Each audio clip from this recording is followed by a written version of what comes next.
thing that's nice about YouTube, once you click start, it takes a few seconds for it actually gets up.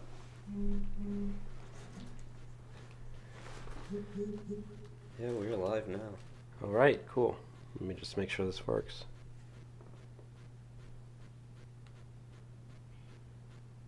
Okay. Let me grab my headphones real quick. I want to make sure our audio is working, then we'll get started here. Okay.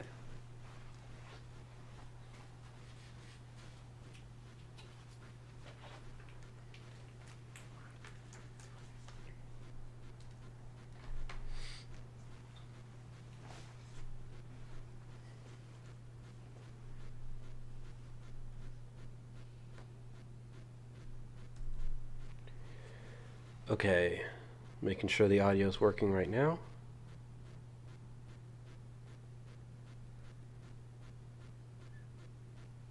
Enzo, can you go ahead and talk into your microphone real quick? Yeah, I'm talking to the microphone.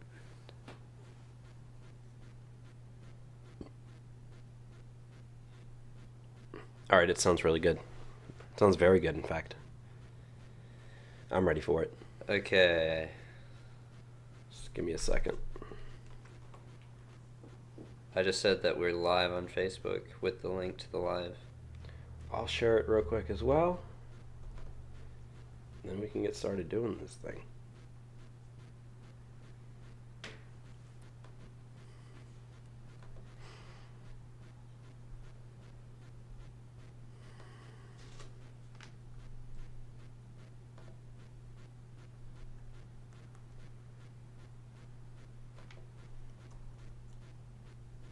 It's weird on Facebook, it's still showing up with the picture from last time. It's very odd. No, now it's reposted. Maybe just take a sec. Because I deleted that and posted the live when we went live. Okay, It shows the thumbnail. cool. I'm posting on my personal Facebook and hopefully it does the same. No, it's still showing up as last time. It's interesting. You could share it off to Public Radio. Yeah, I'll just have to do that. Looks good. Yeah, let me just do this real quick.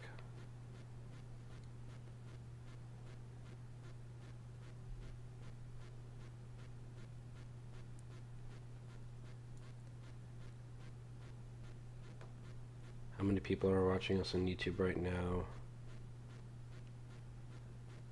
It says we're offline. That's interesting. Let me reload this and try again. Okay, it says we're online. That's good. 2 people watching. Awesome. So for those of you who are watching the show, just we'll be starting in just a second. You know, we're just sending out the links to share this around, and then we'll get started. So just give us a few minutes, and we'll be ready to go.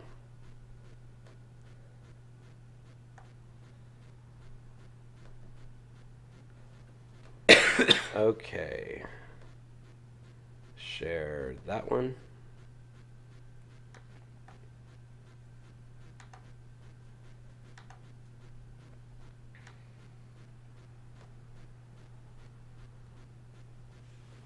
I'm pretty much ready.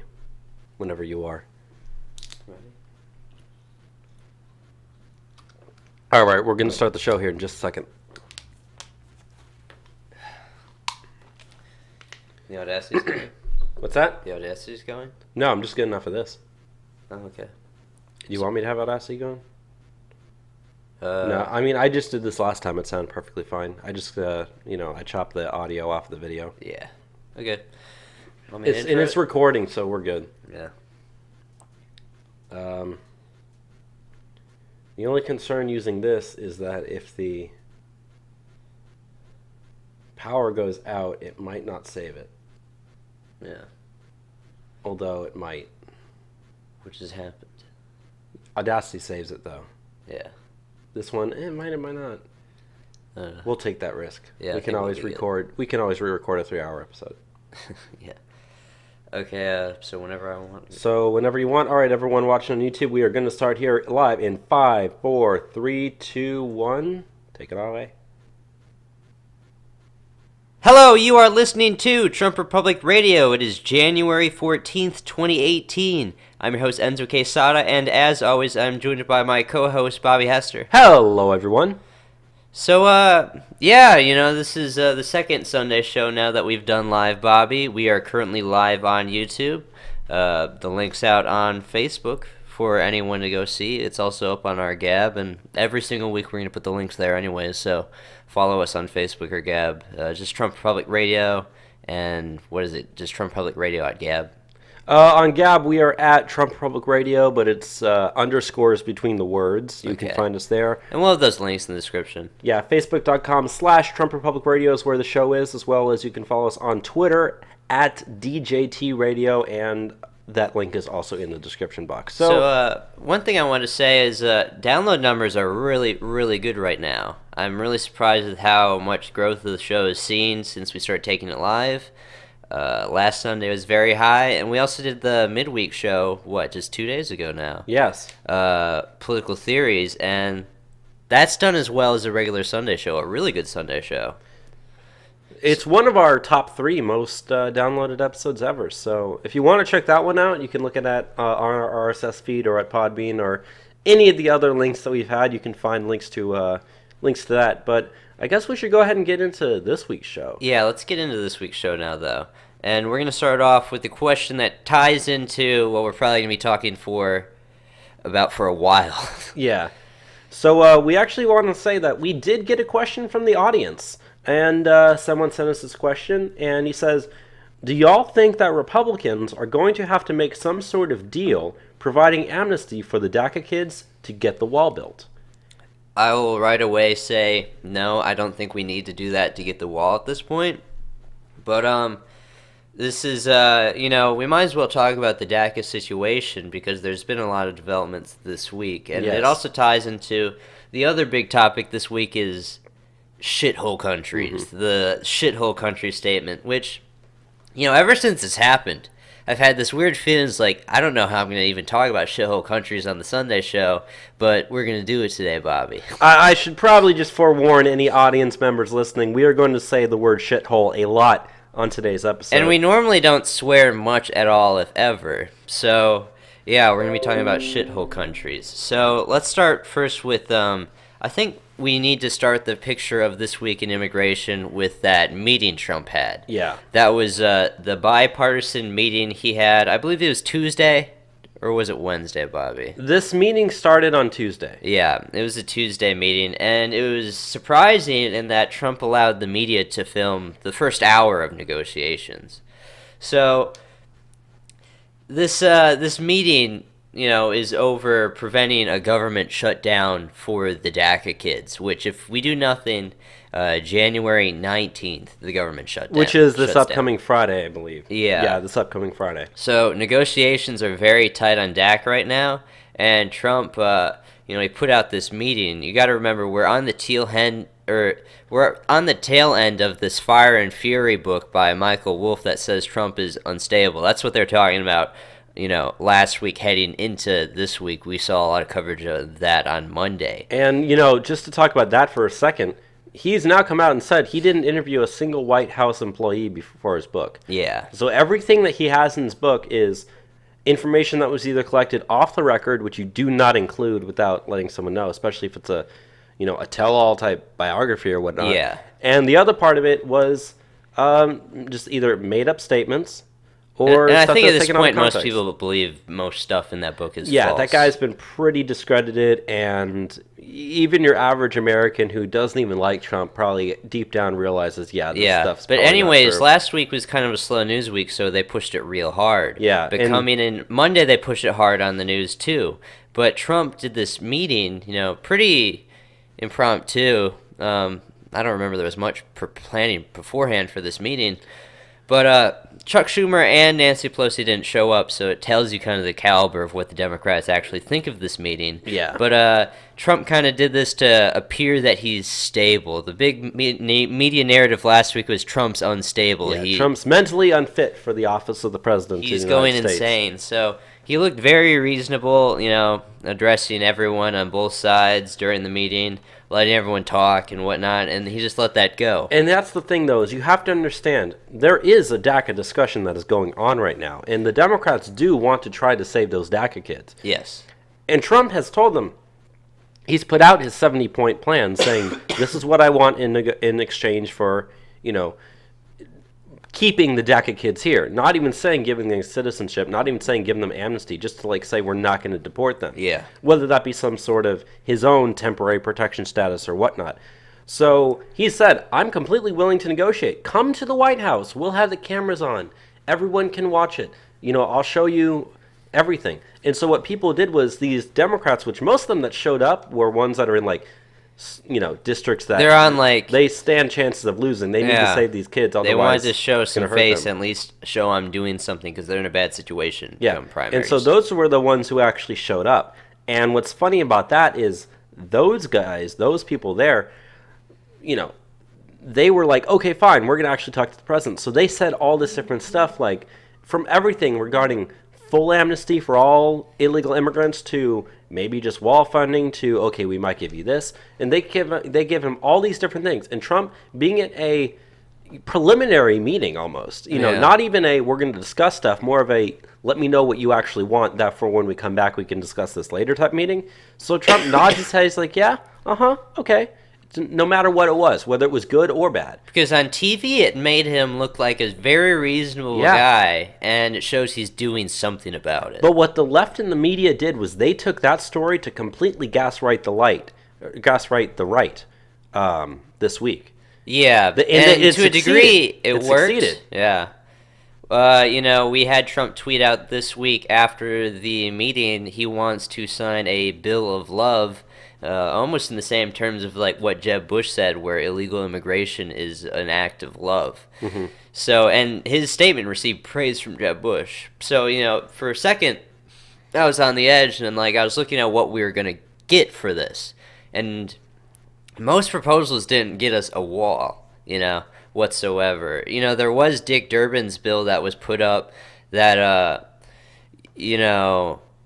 wanted to give vast amnesties. It would have protections for the TPS Salvadorians. It pretty much give the Democrats everything they want for barely anything.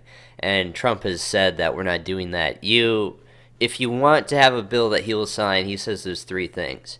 You need to give me 1, a wall, 2, end chain migration, and 3, get rid of the diversity visa program, which are all things that we need to do. Mm-hmm. But the Democrats aren't taking this meeting seriously whatsoever. Both Nancy Pelosi and Chuck Schumer know that we're taking this to the government shutdown, and that's why they didn't bother going. Because, for the Democrats, if you give Trump anything, if you make a deal with him, to your base, you're screwing them over. They're going to try and primary you or, get you out in the midterms. Yeah, imagine if you're a Democrat with a majority Hispanic, majority liberal district. Anything. You get labeled as the one who just voted for border wall funding. Yeah, anything short of clean DACA to these people is, cucking to them. So, they're taking this to the shutdown, and Trump has his deniability. He prepared himself an alibi to the shutdown by having this meeting. Yeah. So he gets to throw the blame right back on Nancy Pelosi and Chuck Schumer where it belongs. So at this point, it doesn't look like there's going to be a deal whatsoever, but Trump covered his bases because Trump is demanding things that they never give up. Because you got to remember, losing chain migration, in the long run, there'll be more immigrants to come here than if they just let the DACA kids go. They're willing to negotiate on these DACA kids. They're willing to send these 700,000 people back in exchange for millions and millions and millions more people in the future. You got to remember, the Democrats, their strategy for the future, and there's a memo that was leaked this week that we're going to go into later that, explicitly says this. Their strategy is based on immigration. And at this point, the Democratic Party sees anyone and anywhere, any part of the world, as part of someone that could be a potential voter for them. Right. And that plays into, I think, where we come to, Thursday? Yes. Where shithole countries come out. So allegedly, these are the allegations, Trump called Haiti and some African countries a shithole country. Them shithole countries. Do you have the exact quote, Bobby? Yeah, they said that, and this was first broken by the Washington Post. Yeah. So they said you always have to take them with a grain of according to salt. the Washington Post, the president said, quote, "Why are we having all these people from shithole countries come here?" And he was referring to people from Haiti, El Salvador, Nicaragua, Honduras, and several other African countries that are part of the Temporary Protected Status Program. And then there's also the part on Norway with the quote. Yeah, because Trump had just met with the Norwegian Prime Minister. So he had suggested, they said, we should be having people from Norway come here, not people from Nigeria. Yeah. So, this was reported as it was self-evidently true that he said this. And at this point... And to keep in mind... I'm okay with him actually saying this. Yeah, but I don't believe at this point he actually said it. Well, that's the thing, though, is the person who reported that he said it to the Washington Post was a Democratic campaign staffer. Yeah. For one of the congressmen that went up to actually show up. Yeah. So that's where this thing broke. So he probably didn't say it. However, and we're going to get to this here, the support for that statement, whether or not he said it, he's denied that he said it. The White House is denying he's saying it. It's helping him. And he's doubling down on it. He is. And so, like you said, the White House is denying that he said it. I personally don't think he said it, simply because A, Washington Post, B, Democratic campaign staffer, equals C, obviously a lie. But let's face it, those countries are shithole countries. Yeah, I mean, so there's no denying that. The thing is, even most like regular liberals in this country, deep down, they know, yeah, he's actually right. Those are shithole countries. Point, whether they virtue signal to try to, be against Trump or not. At this point, I think it's obvious that, to anyone that can be honest about these things, like, Haiti is a shithole. Okay, the average yearly income in Haiti is $732 a year. That's the level of squalor that these people live in. It's a shithole. But, like, the left is pushing this to a realm to where it's, if you have any sort of if you criticize any other part of the world, if you discern in your immigration whatsoever, that is racism. You can't look at things to how they truly are in the world. In an empirical sense, that's not allowed. And you want to start comparing countries by IQ standards? Yeah. I'll let you know. You know what the IQ is in, for instance, Norway, like Trump mentioned, is 100. The average IQ in the United States is 98. The average IQ in Haiti is 67. 67. Somalia is 68. The average IQ in Haiti is worse than Somalia. So, yeah. 67. You need to keep in mind a 70 IQ in the United States is considered mentally retarded. Like in Texas, if you have 70 IQ or below, you automatically qualify for special ed. So the majority of people in Haiti would, to our standards, be mentally retarded. And somehow we need to bring these people, how are they supposed to be productive in a society where your economy is based around an average of 98? They're going to become social dependents, and this is what happens. But the thing that's funny that, is on the flip side is, these places aren't shitholes. Okay then. It's okay they can go back then, right? Because they're not shitholes. Like, what side do you take on this? Like, I thought the whole argument was these places are shitholes, that's why they need to stay here. It's a complete flip-flop on their policies in the way that they describe things. Yeah, and I think that double standard is very self-evident to most people. So, really this has been the biggest moment I've felt since the campaign, to where, Trump has moments where he changes the Overton window with things he said. Right. When he said they're rapists, that was an Overton window moment. That changed the discussion on immigration in a way that the liberals never wanted to happen. And he said another thing now with immigration that puts it in a frame that the liberals don't want this frame on immigration whatsoever, and a lot of conservatives too. But I think it's where most Americans are at this point, and we have numbers that show that, most Americans are where he is, mentally, Donald Trump, on immigration. We have some polls out. Do you want to bring them up, Bobby? Yeah, there was a poll that was done. I'm trying to figure out where. The poll was done by National Research Inc. and the polling company back in August. They interviewed 1,200 people. 70% of people supported Trump's immigration policies. Yeah. 70%.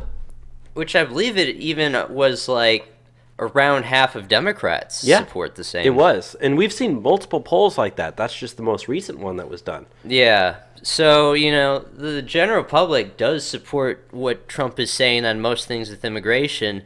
And now it's, for a lot of people, I think, an aspect of immigration they never thought about, discerning between what countries we want immigrants to be coming from. Do we want people of like a high standard that would fit to the nation more and be more productive, which can be shown with how they behave in their home country?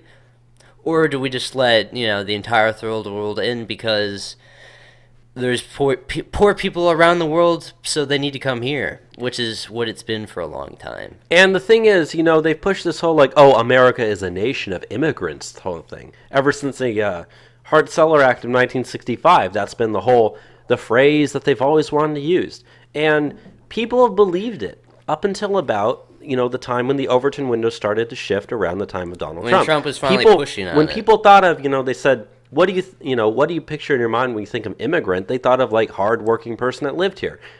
Until Trump comes along and brings up the reality of legal and illegal immigration hurting this country, people really took a step back and started to realize, yeah, you're right, there is a difference here. Why are we having these people here? Wait a minute, we're bringing in millions of these people? They're bringing in their families? Oh my God, look at the welfare use numbers by usage numbers by these people. No wonder we're in debt. Yeah, and like we said with the Overton window, Trump also introduced into the immigration discussion chain migration, which is something the left never wanted touched on, because chain migration is about half of all immigration at this point. Yeah.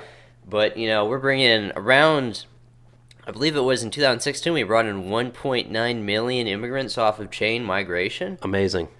Yeah. And we only bring in 1 million immigrants a year. Yeah. So keep that in mind. For every normal immigrant we're bringing in someone else's family member who's probably not going to work. To an average, we're taking in, for every immigrant we're bringing in, I believe it's around, it's around 4.2 on average for Mexicans. Mexican nationals in particular, it's around 6, I believe. Yeah, so for every immigrant, you get 6 family members. Yeah. And the immigrant was the one who was good enough to be able to actually meet the standards and come in. Yeah. Whatever those standards may be. The only standards for them is you have a familial connection that will sponsor you. But that's, most people at this point, they want a merit-based system. It just makes sense. We're the United States. We have the ability to put a standard to our country, and anyone, if we said we require this, people around the world would still try and come. Yeah. Why are we not allowed to have any sort of standard? And we're the only country in the world that doesn't have standards. No, we don't. We're the only country in the world that has birthright citizenship. You can come here legally or illegally, as long as that kid, when it's born, it's on, on our side of the border, that kid is a citizen of the country. That kid is eligible for any sort of welfare programs that are there. Oh, by the way, that kid can also now sponsor his family to come over via chain migration. Which we'll get into some more issues today with this show on, birthright citizenship. But, let's bring it back to the reactions on shithole countries. Yeah. The media has lost it. They've gone insane. They really think that this is going to be the thing that's going to stump Donald Trump. And here's the thing.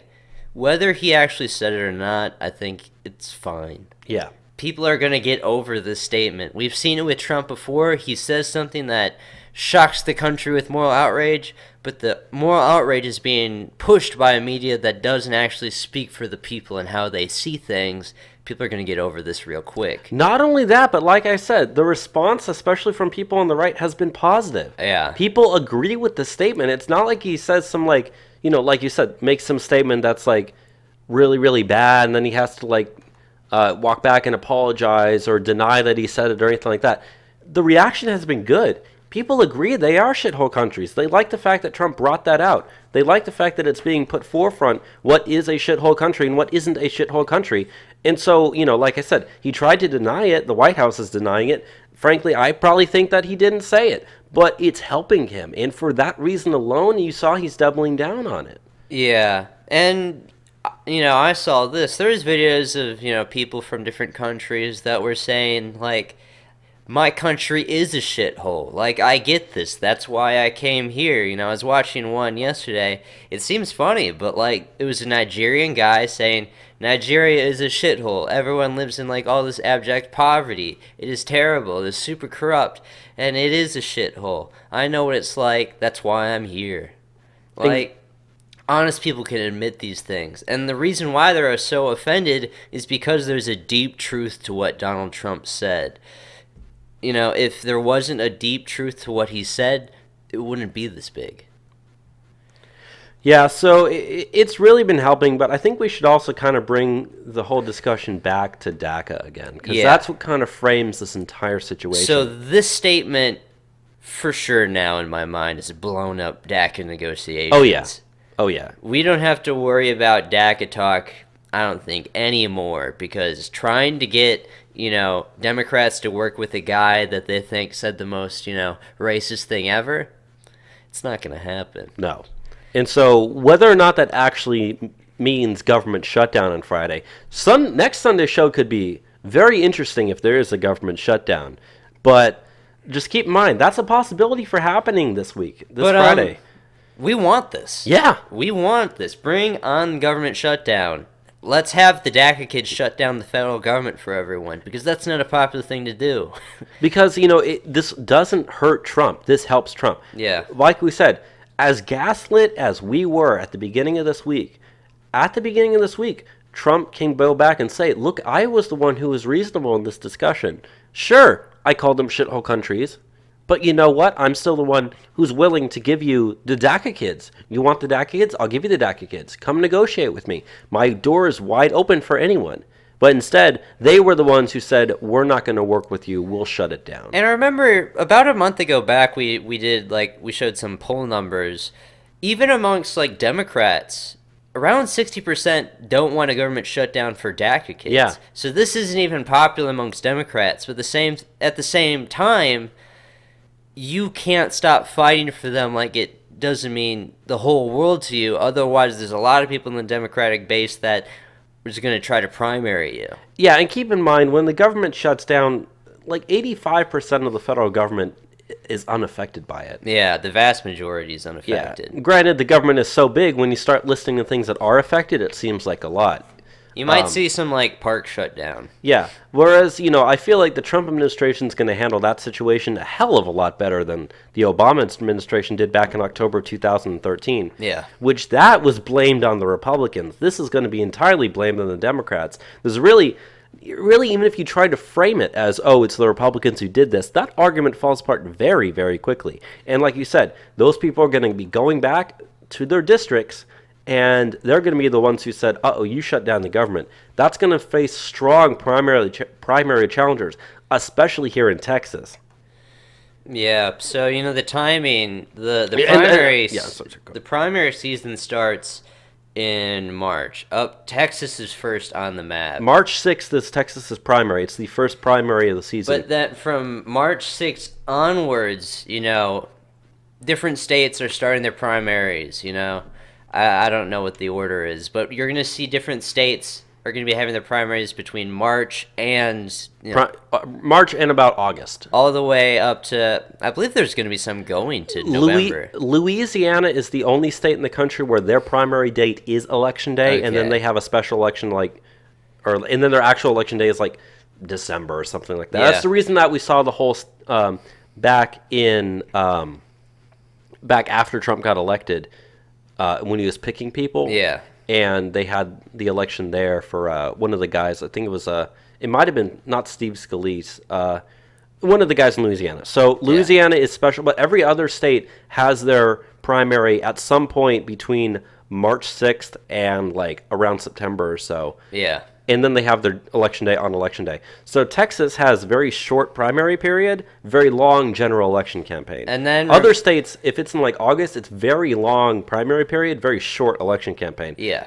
So just keep that in mind. Every state's different. Like we said, we're going to be going through every single House district in the country with these episodes. I've probably already put in about 6 hours to Texas alone. Yeah. Granted, it is a bigger state.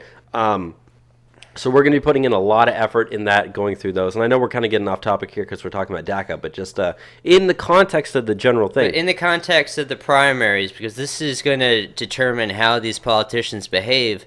Trump, he received a lot of criticism for not just getting rid of DACA immediately. Yeah. But he loses all ability for negotiation if he gives that up. By putting the artificial timeline on it, which it ends March 5th, right before the Texas primary even starts, yep. You're putting the pressure on, Congress to do something. And for Republicans, it's get Trump a wall, get him some sort of immigration bill we want. For, Democrats, it's save the DACA kids. And, if things go the way that we think they're going to go. And with how far the Overton window shifted to the right, too. Yes, where more people are supporting, what Trump wants on this, vastly more than what the Democrats actually are pushing for. It's gonna put them in a position where you're gonna have Democrats who failed to get the DACA kids being primaried by people that are to the left of them on immigration. And that is a very important thing, because as we've talked about in the show, the Democrats, they've ceded the middle to the right. Your average centrist is now a right-leaning person, to the point where the only people that are far left are the people on the far left. So if you have, let's say a close district that's just ever so slightly like a D+3 or a D+2, in a district like that, if you have a extreme far left person running and even a more moderate Republican that's running, you can win in that district. Now, I personally think that the Republicans are going to probably lose a dozen or so seats in the House, but we're still going to gain some in the Senate. So again, it'll go election by election, and things are obviously going to change from now and then. There's going to be stories that shift. There's going to be something that comes out that'll probably lose us a couple of seats in a certain state or something. I understand how politics works. But in the framing of this DACA situation, if you want to get reelected, you're in a very tough position if you're in a close district right now. Yeah. For a Democrat, that is. And, you look back to the past, the Democrats weren't this far left on immigration at all, even in the recent past. Go back to 2006, when you had Barack Obama in the Senate, you had Hillary Clinton back in the Senate. They voted for the Secure Fence Act of 2006, which was signed by George Bush. They wanted to build a barrier back then, too. This is a very recent change on immigration stance that doesn't actually resonate with the country at all. Now it's exacerbating the opposite reactions. Right. And I think, now after this, post-shithole country statement, we might be going right even more. So it's a really good position for ourselves to see ourselves in. Now it's just a problem if we can get the Republicans behind that push to the right in Congress. Right. And that has to be in the back of immigration. And I think a lot of that is going to come down to who we elect. Because there are plenty of Republicans in Congress that are cocky enough to vote for immigration stuff that we don't like. And we have to be very, very careful about who we're voting for and who we're electing. And especially have strong primary challengers for those people that are those cocky Republicans. And like I said, we're going to be going through every single district, and immigration is one of the things that I'm focusing on every single Republican candidate, writing down, getting out, here's what they believe in, and then, we'll tell you who our favorites are, who we think would be best on immigration and whatnot. Most issues, I'm not writing anything down, especially if it's mainstream party line Republican stuff. I'm not going to write that down for every person. That'd be way too much work. But immigration is the most important thing right now, and that's why we're including it. So, I've already seen in Texas alone. Now, granted, Texas is unique in that it's the first state, it's a big state, and it's on the border. But I've seen plenty of Republicans that are running saying, I want the border wall. I want to cut illegal immigration down. I want merit-based immigration. You didn't see Republicans running on that stuff before. Now, Trump made it forefront, and he won. So Republicans need to make that forefront, and you will win. If you don't, you will lose. Yeah. Going back to DACA, I do want to go into that memo that was circulated. Yeah, go ahead and go.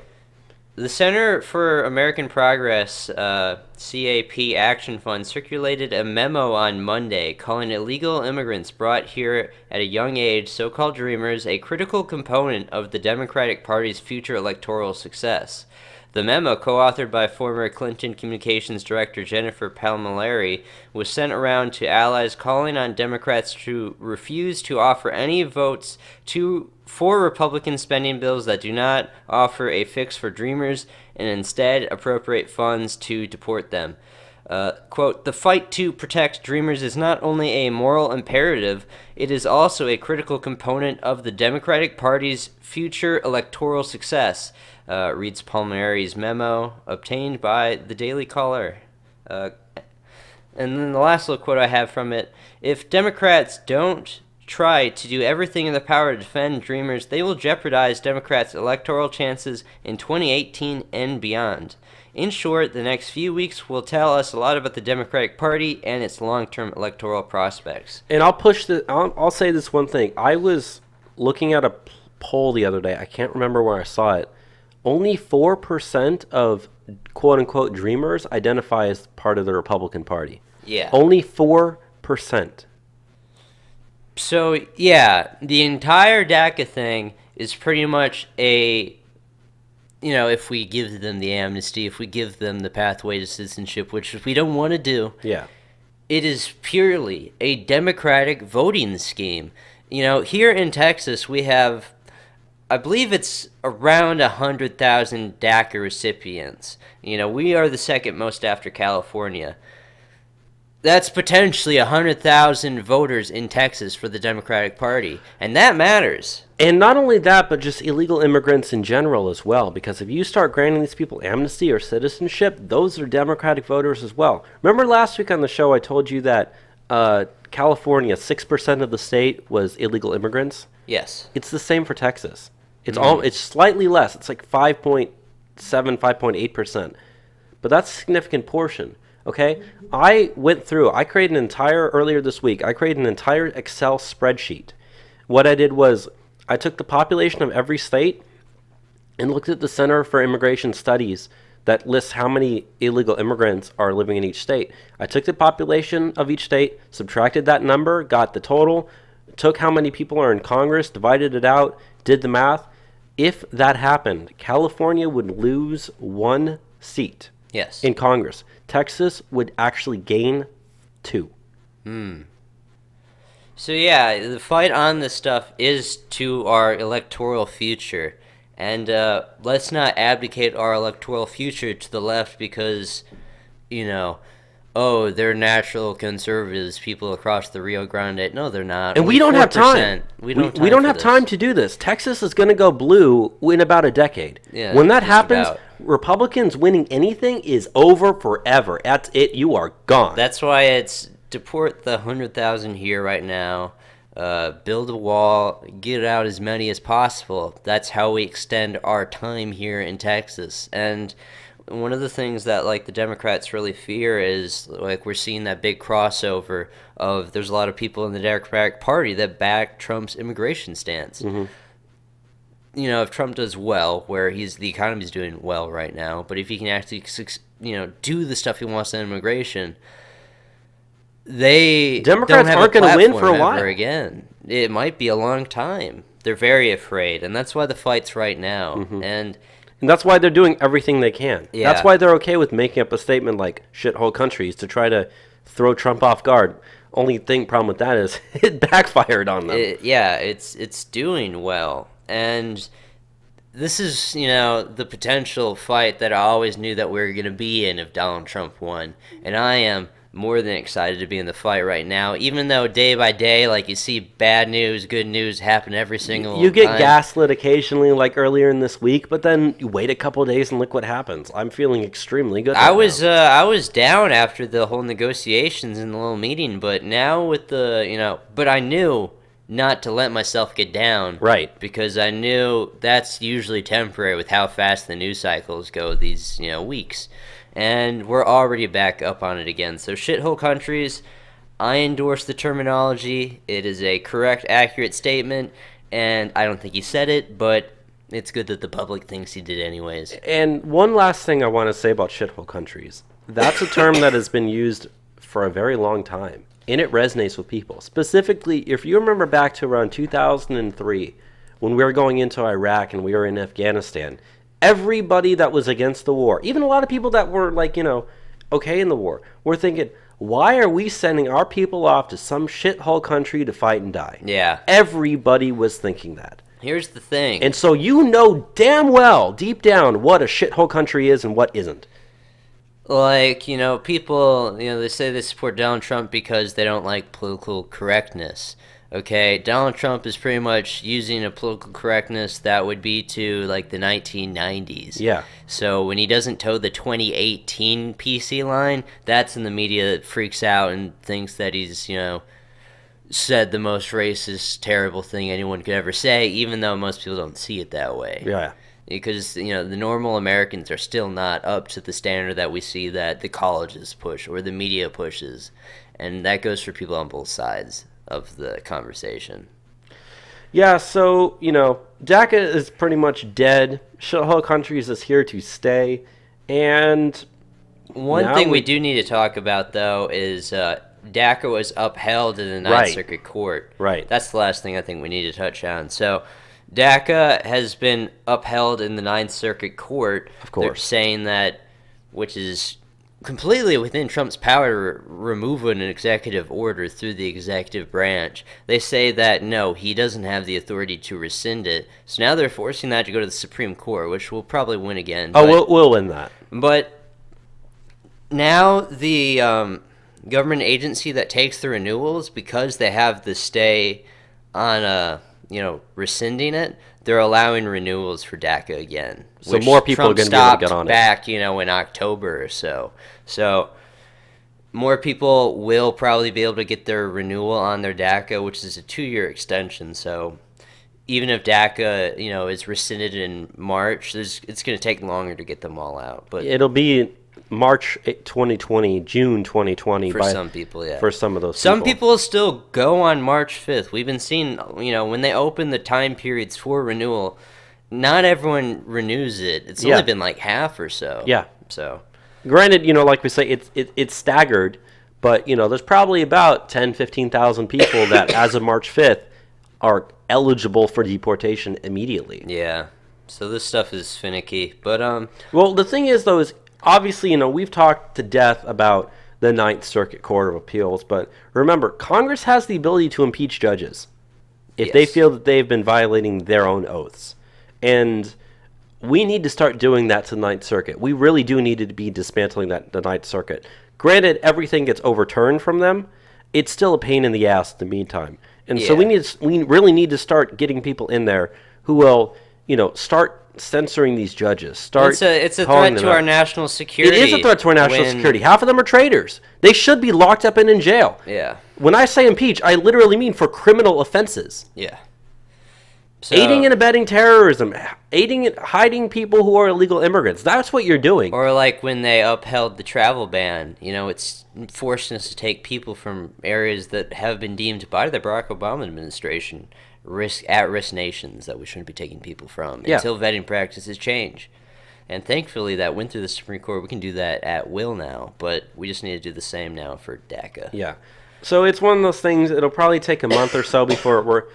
Maybe a couple months as it works its way through the thing. But even if the program dies, and the government is shut down, what more can you really do at that point? They have bigger fish to fry than this. So the waiting game is on our side right now. Yeah. As painful as it may be. Yeah. Let's go now into some Fusion GPS stuff. Now, I know you know a bit more about this than I do. Yeah, so essentially what happened earlier, and this was the biggest story earlier in the week before Shithole Countries and DACA kind of blew up, but Dianne Feinstein, the Democrat senator from California, released the full testimony of the Trump-Russia dossier. Now remember, Fusion GPS, the co-founder Glenn Simpson, he was testifying before the Senate Judiciary Committee, and what she did was she released the full 312-page transcript that Fusion GPS and stuff was looking at. So what happened essentially was she wasn't supposed to do this. She didn't consult other Democrats before doing it, and she also said that Senate Republicans were going to issue a criminal referral against the British spy Christopher Steele and the Fusion GPS investor. Oh, I'm sorry, Fusion GPS investigator Christopher Steele. So remember, he worked for both. So they were going to issue a criminal referral, and by releasing this, she's hoping that it'll delay the process of them actually doing that. But what was amazing and interesting is they said that in the transcript of those, of that testimony that he had to Congress, Yes.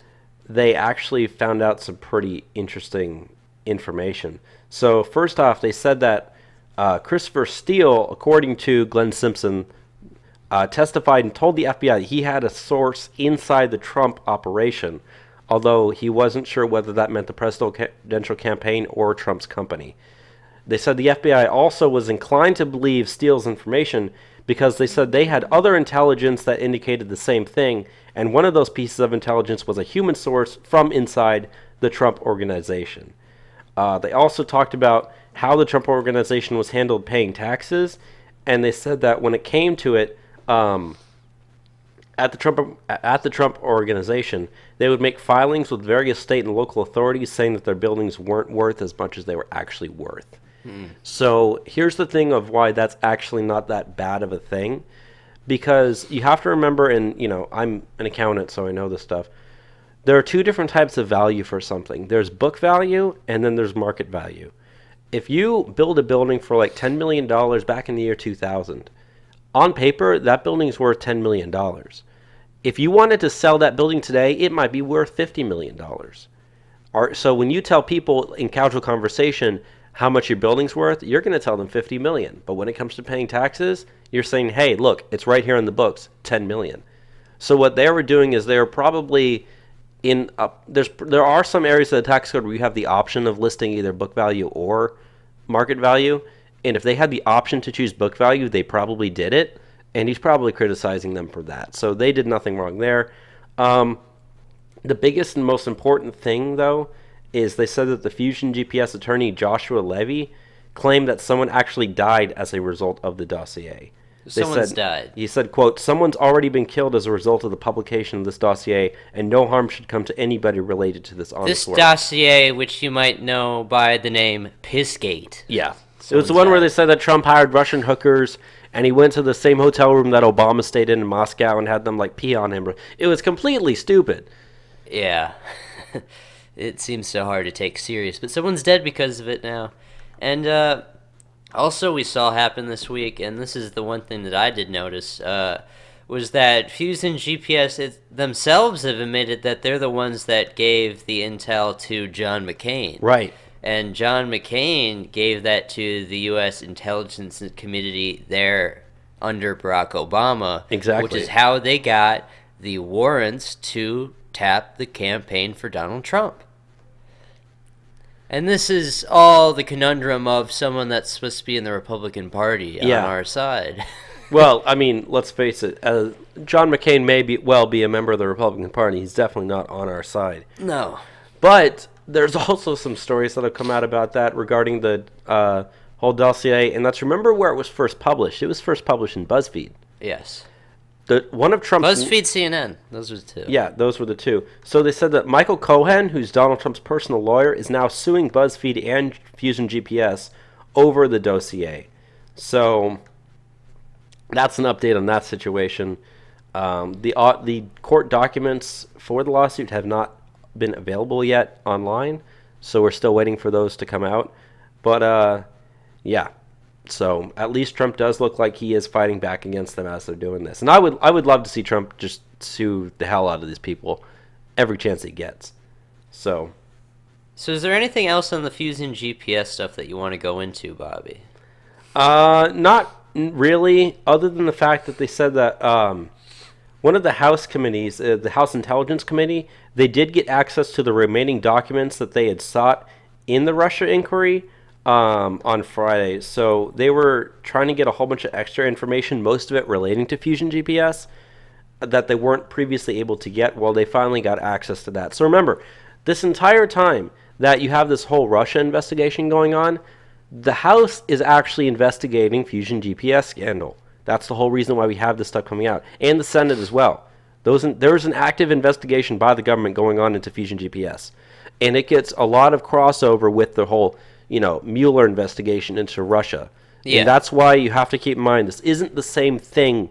This isn't like, although there is a lot of overlap, there's two separate investigations going on. One is helping us and one is supposed to be trying to hurt us, although it sometimes ends up helping us as well.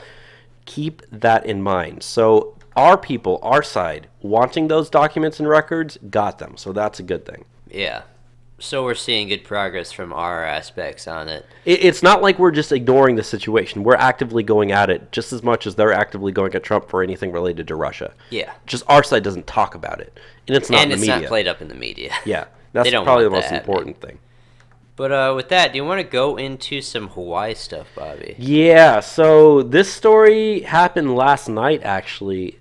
The state of Hawaii sent out a fake missile warning to everybody there. So you know how your phone occasionally buzz for like Amber Alerts and stuff? Yeah. It was like that, except if I can find the exact wording of it here, it said, quote, "Ballistic missile threat inbound to Hawaii. Seek immediate shelter. This is not a drill." It was sent out at 8:07 a.m. local time there.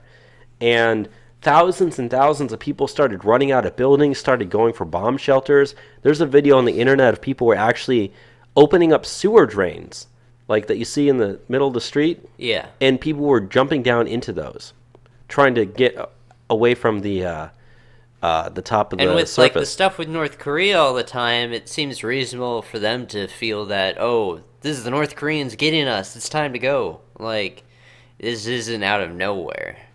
Yeah, people freaked out. They said that, and here's the thing, it lasted for a while. The all clear phone alert that they sent out afterwards wasn't sent out until 38 minutes later. Yeah, and that so for almost 40 minutes, people are freaking out, thinking that there's a ballistic missile heading for where they are. And then that one read, "There is no missile threat or danger to the state of Hawaii. Repeat, false alarm."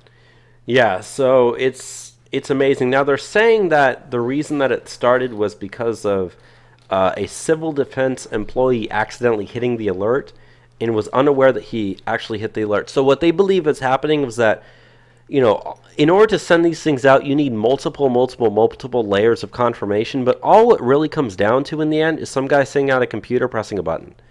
And someone's got to have that job to where they have access to that. So what was probably going on was, 8:07 a.m., they said the guy had just left work at that time. So what he was probably doing was logging off the computer and accidentally clicked on it without realizing it, because he said he didn't realize it until he actually got the alert on his phone a few seconds after he logged off the computer. So I actually do think that this was an accident. Yeah. I don't think that this was anything malicious. Some people are saying it was hacked or anything. I think this just comes down to the guy just accidentally hit it when he was logging off the computer, didn't realize it. The FCC, however, is launching a full investigation into the incident. So he's going to get fired, that's for sure. The guy probably just feels really bad. The entire left is trying to blame Trump for this. Did you see what Jim Carrey tweeted? Yeah, I think he said he thought he had like 10 minutes to live or something like that. I'll read it out. Go ahead. It's worthwhile. "I woke up this morning in Hawaii with 10 minutes to live. It was a false alarm, but a real psychic warning. If we allow this one-man Gomorrah and his corrupt Republican Congress to continue alienating the world, we are heading for suffering beyond all imagination." Well, Jim Carrey's also Canadian, right? Yeah, but he's in Hawaii. Yeah. But anyways, no, the left thinks like that. And there were plenty of other leftists who had tweets like that, who sent stuff out because of the whole Hawaii situation. And, when it comes to the whole thing with North Korea, the situation isn't any worse than it has ever been before. It's just Trump's the only one who's actually doing something about it. Yeah. That's the reason why it seems like it's played up, is because everyone else just tried to sweep it under the rug, out of sight, out of mind. Trump's bringing it into sight, into mind, and that's what people are freaking out. The threat has always been there. The threat is no worse than it was before. But yeah, that's the thing is, part of the thing is, they are right. The situation is seeming to get worse because of Trump talking about it. So let's not try to ignore that and completely play it off like these people are dumb. All I'm saying is that they're misguided. Yeah. And they're quick to blame Trump for anything bad that happens. Yeah. Like the missile that didn't hit Hawaii. But or even exist. Yeah. So yeah, there's nothing really else more to say on this. You want to go on to the uranium-1 stuff that's come out this week? Yeah, so the first indictment has been handed out in the uranium-1 scandal. So this is yet another one of those things that seems to be related to Russia. This is the third thing, by the way, that's going on, the whole investigation into uranium-1. We got so many scandals and investigations going on. They all overlap. We seem like it's all part of the same thing, but it's not. Yeah. Anyways, they have handed out an 11-count indictment alleging a Russian bribery scheme involving Hillary Clinton, the Obama administration, and Uranium-1.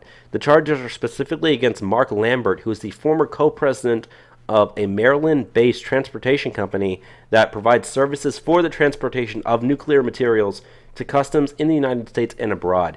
He was charged with 1 count of conspiracy to violate the Foreign Corrupt Practices Act and to commit wire fraud, 7 counts of violating the FCPA, which is that Foreign Corrupt Practices Act, 2 counts of wire fraud, and 1 count of international promotion of money laundering.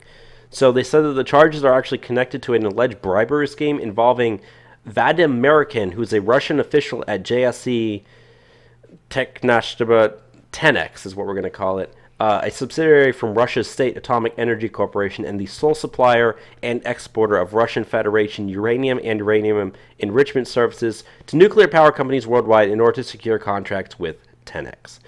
So 10X is the commercial sales arm for Russia's Rosatom, which is the company that actually owns Uranium-1. They took control back in 2013.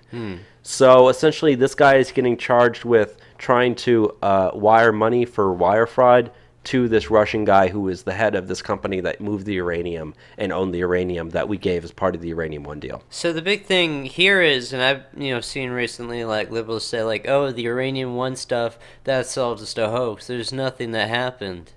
But now someone is being charged with 11 counts. 11 counts. Yes, 11 counts. Someone's being charged now in connection to Uranium-1. So there's substance there. Now it's just a matter of how deep does it go? Exactly. And if you notice, all they did was scratch the surface. This guy was low-hanging fruit. Yeah. All right? The reason you go after low-hanging fruit not only is because it's easy, but because it can let you climb up the tree as well. Yeah. And that guy might talk. It's very possible. He might spill the beans on other people. So we know this rabbit hole goes very, very deep. The question is how deep and who's down there once we turn on the lights. This guy was essentially taking a rock out of the side so you can keep your way going down. Yeah. So very exciting stuff there. Anything else you want to say on that, Bobby? No. All I got to say is that I'm glad that Uranium-1 is going in the direction that it's going, or at least the investigation into that. And one thing's clear, that's not the only indictments they're going to hand out. Yeah. This is just the beginning. There's going to be much more. So I got the next couple here. I'm going to talk about some executive orders that Trump has done this week. All right. The first one that I want to talk about is in regards to military veteran mental health. This was an executive order signed on Tuesday. Transitioning service members and veterans can now receive up to a year of mental health care from the VA after discharge from the service, according to executive order by President Donald J. Trump, signed on Tuesday. In the order supporting our veterans during their transition from uniformed service to life directs the Defense, Veterans Affairs, and Homeland Security Departments to develop a joint action plan to ensure the 60% of new veterans who do not qualify for enrollment in health care, primarily because of a lack of verified service connection related to the medical issues at hand, will receive treatment and access to services for mental health care for 1 year following their separation from service. So what does this mean? This means that there's a lot of people, 60%, as they say here, that do not have medically documented, conditions tied to their service which would qualify them for, free health care from the VA. But this executive order just allows it for anyone getting out of the service to get free mental health service from the VA. So we're not taking any chances. until you get that medical verification, we don't care for the next year. If you need mental health, help, we're just going to give it to you. Some good news. Very good news. The next thing I want to get into was an executive order signed Monday, and this is 2 executive orders to expand broadband internet access to rural America. At the American Farm Bureau Federation's annual conference in Nashville, Tennessee, on Monday, under the theme Rebuilding Rural America, Trump told the audience, "You are forgotten no more." The address was similar in tone to his style with his speeches. And from there, he started talking about what the executive orders do. The first one is streamlining and expediting requests to local broadband facilities in rural America. And the second is supporting broadband tower facilities in rural America and federal properties managed by the Department of the Interior. So, he did the reveal in front of an audience there in Tennessee, the kind of people that he wants to support with the executive order, and through these executive orders there's going to be a focus on getting broadband internet more available in rural areas. Well, that's good, because Trump's paying back the people that helped him win. I mean, let's face it, most Trump supporters live in rural areas.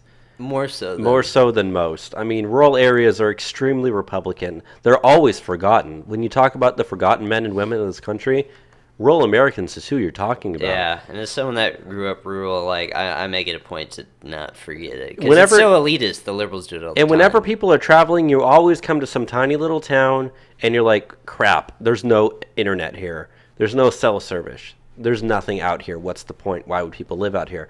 You're now bringing that to them. Yeah. Not something they haven't had before or hasn't been easy to get. Trump's making it easier for them to get that. And you know what? Let's face it. If it weren't for the internet to begin with, Trump would not have won that election. Yeah. If it weren't for social media, Trump would not have won that election. And so by bringing this out here, he is helping his people out. And he's also helping them continue to support him as they can really actually get access to things and understand just how strong things are in case they happen to get gaslit or whatever the other case may be. So that's some really good news as well. Yeah, most definitely. Let's go to the last thing that we have for the top, and that's Trump had a physical exam. Yeah, so Trump had his very first physical exam of his presidency. Presidents always have this every year, but the only reason that I wanted to really talk about this week is because of the fact that, when Trump first got his physical when he was, I believe this was during the campaign, or it might have been right after the election, he had his physical done.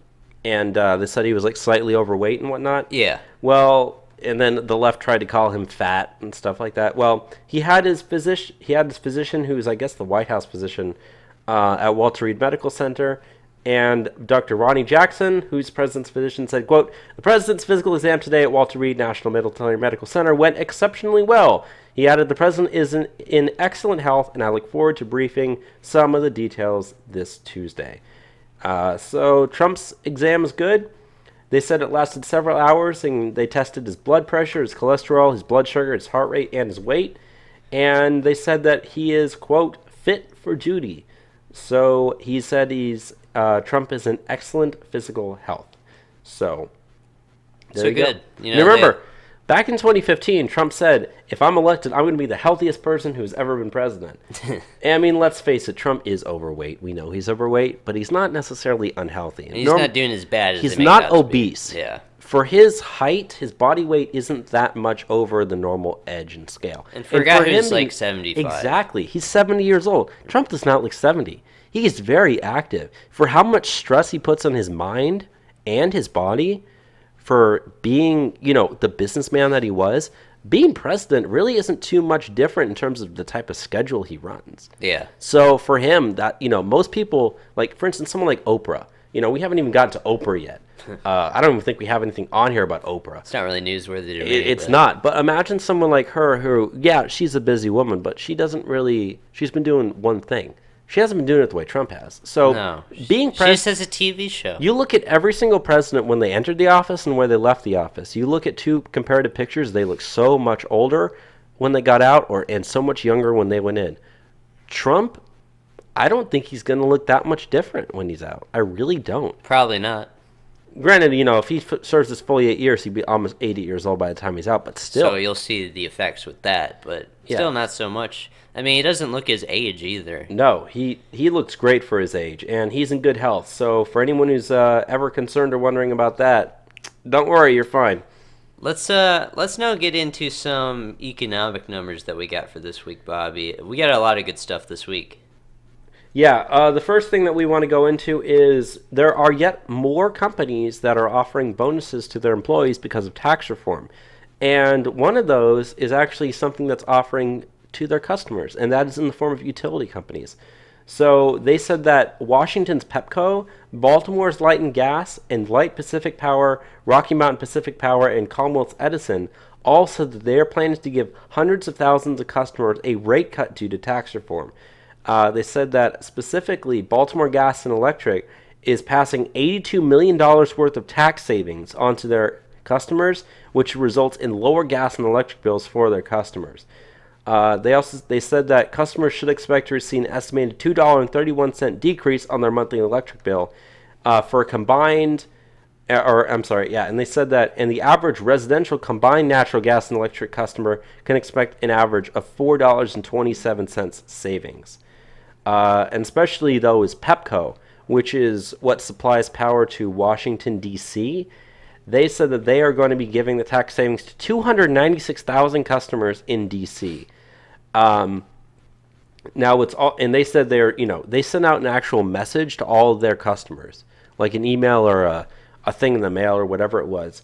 But they sent that out into their people. Keep in mind, Washington, D.C. voted like 90% for Hillary Clinton, for like 4 or 5% for Trump. So it's extremely Democrat, heavily Democrat. And yet they sent something out to all of their customers saying, hey, by the way, that guy you hate, he's now saving you money in your electric bill, just to let you know. So yeah, this is really phenomenal stuff, and it wasn't even something that I really predicted would happen with the tax reform, but it's helping. Yeah, and whether or not people like it, they're going to have more money in their pocket. So that's really good. Also, Waste Management, the company that deals with waste management, they're going to give a $2,000 bonus to their employees because of tax reform, as well as probably the most important here, Walmart, always known for a company that doesn't really pay its people very well. Hires the most employees in the United States. It's got over 2 million employees. They are raising their average, or I'm sorry, not their average. They are raising their starting hourly wage to $11 an hour, as well as giving their companies a $1,000 bonus. So yeah, you never would have seen that if it weren't for tax reform. Yeah, you wouldn't see that whatsoever. And, the people are all, they'll always say, like, oh, well, Walmart subsidizes part of their employees by having, federal welfare programs. Well, we did the tax reform, and they're making up the difference now. So they're more willing to shoulder, the impact of this, because they can tell just right now that this tax reform is going to help them a lot. They're going to be able to expand a lot more. And who's to stop, with future successes, an increase in wage again? Exactly. So, yeah, you want to move on? It's not all about the big corporations, though, the 1%, Bobby. It's also, we're seeing some good optimism among small businesses. Yeah, there was a yet another one of those poll-type things that was done. It's the NFIB Index of Small Business. They did their optimism levels that they tested. So America's small business optimism levels hit 104.9 in December, which is an all-time high. And they said that the year of 2017 was an all-time high for small business optimism. So again, really, really good. And they said going forward into 2018, because of tax reform, it's going to look even better. So that's some good news coming in over there. And also we got some data on unemployment benefits. So we actually looked at the number of Americans who are actually on unemployment benefits has actually fallen. It has fallen. It has fallen significantly, in fact, that they said that the Department of Labor reported that 1.87 million Americans were receiving benefits at the end of December, which is the lowest level of applicants since 1973. The lowest since 1973. Since 1973. The unemployment rate has stayed at 4.1%, but even we know that that's not exactly accurate. However, numbers like this don't lie to themselves. The lowest number of Americans seeking unemployment benefits since 1973. That is 44 years. Or 45 now, technically, because it's 2018, but the year just started, so 44 years. That's substantial And stuff. look at the population difference between now and then, too. It was such a smaller country. Yeah. So there you go. So really, really good stuff, and it's showing that the economy is really running at peak condition right now, it seems. Let's go into some immigration stuff now, Bobby.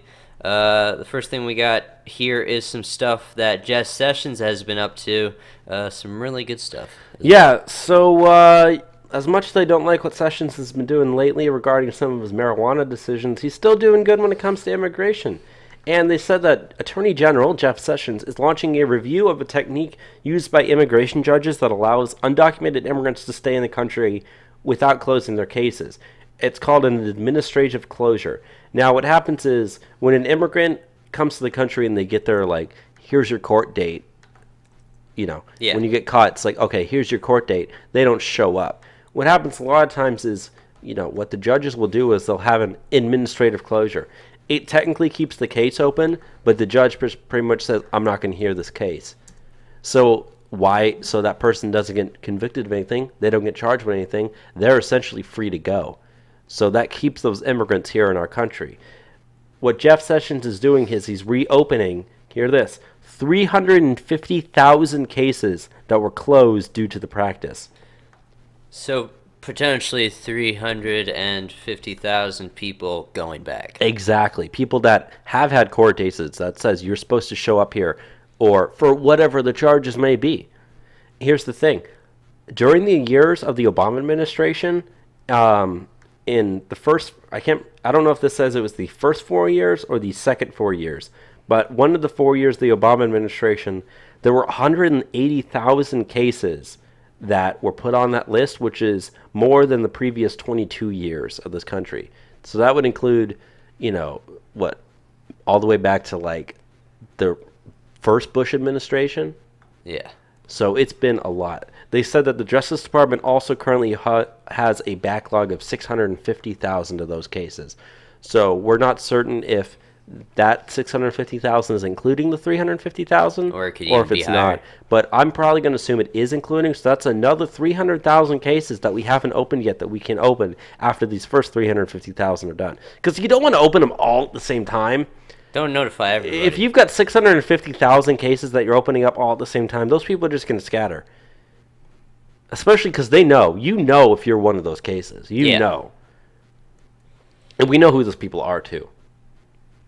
But anyways, so that's some good news that's coming out. So Jeff Sessions is actually, he's helping us out a little bit. And also, something else regarding temporary protective status. And this kind of has to do a little bit with what we were talking about earlier with Shithole Country's remark. But the U.S. is ending the special protection status for the citizens of El Salvador. Nearly 200,000 of them that are here in the U.S. They will face deportation now or by September 2019 if they don't leave the United States. So the reason that they actually came here for any reason was because of I believe there was an earthquake in El Salvador. Yeah. Right? Back in like whatever year it was. I think it was 2001. 2001. It killed like 1,000 people, and a bunch of them came here. The thing is, though, not everybody that came here was El Salvadorian.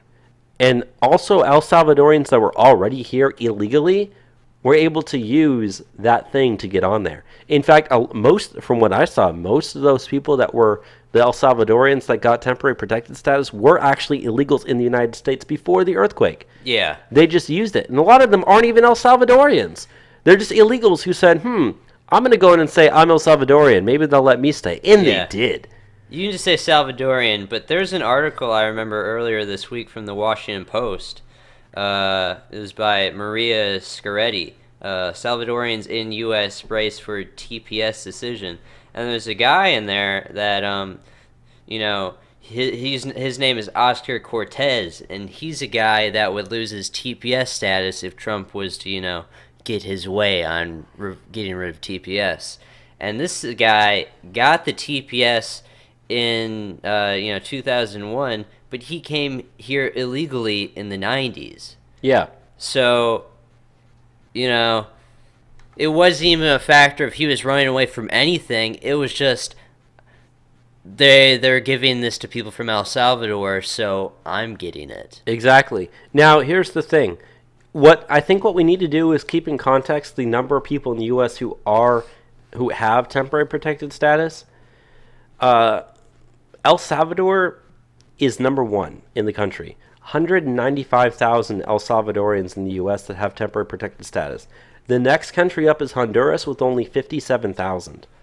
So it's almost 4 times as much for El Salvador as the next person in line. And then it's Haiti with 46,000, mostly due to the earthquake back in, 2010, 2011?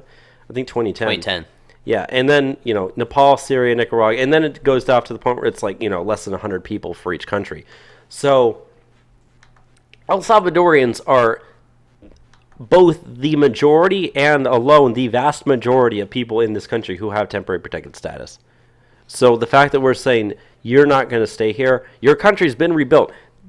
El Salvador's been rebuilt. They've gotten billions and billions of dollars of foreign aid since those earthquakes. So that happened 17 years ago. Yeah. And you likely didn't even, get the TPS because you weren't there. So, you've had long enough to be here. And people are like, oh, but they've established their lives here. It's like, well, you know what? They've got a good benefit for the last 17 years, and now they're going back. Because the word temporary means temporary. Yeah, what does the T in TPS mean? It's temporary. This is the big joke. Temporary has to be forever for these people. That's why you can never give these people temporary anything. It has to be forever to the leftist. But yeah, it's good that it's ending. There's no need to keep these people here. And, if they're offended, I guess, by the shithole countries thing, they can go and prove that El Salvador is not a shithole. Exactly. When they lose their TPS status.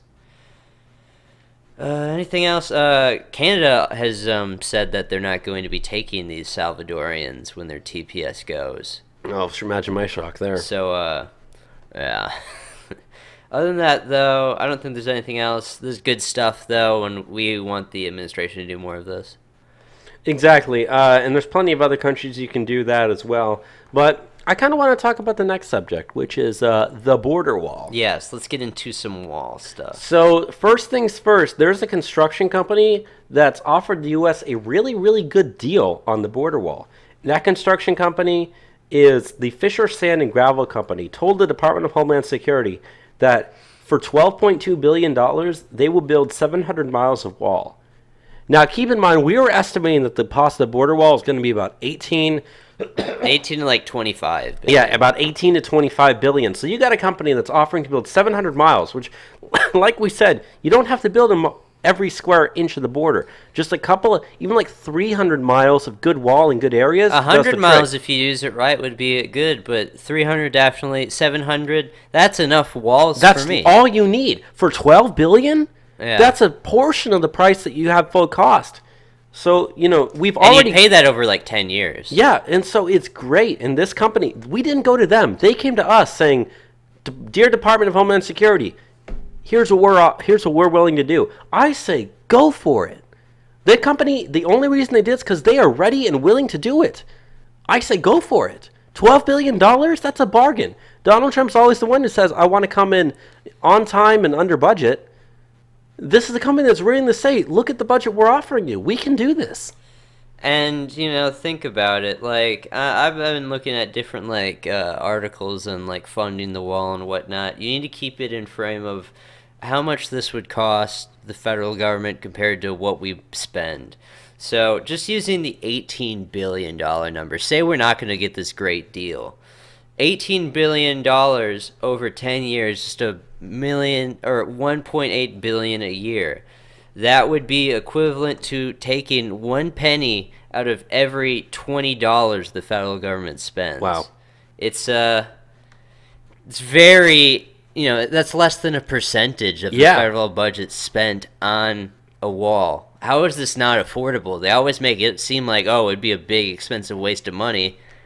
Not in the grand scheme of things whatsoever. And then you need to keep in mind, we spend a lot of money on illegal aliens to begin with.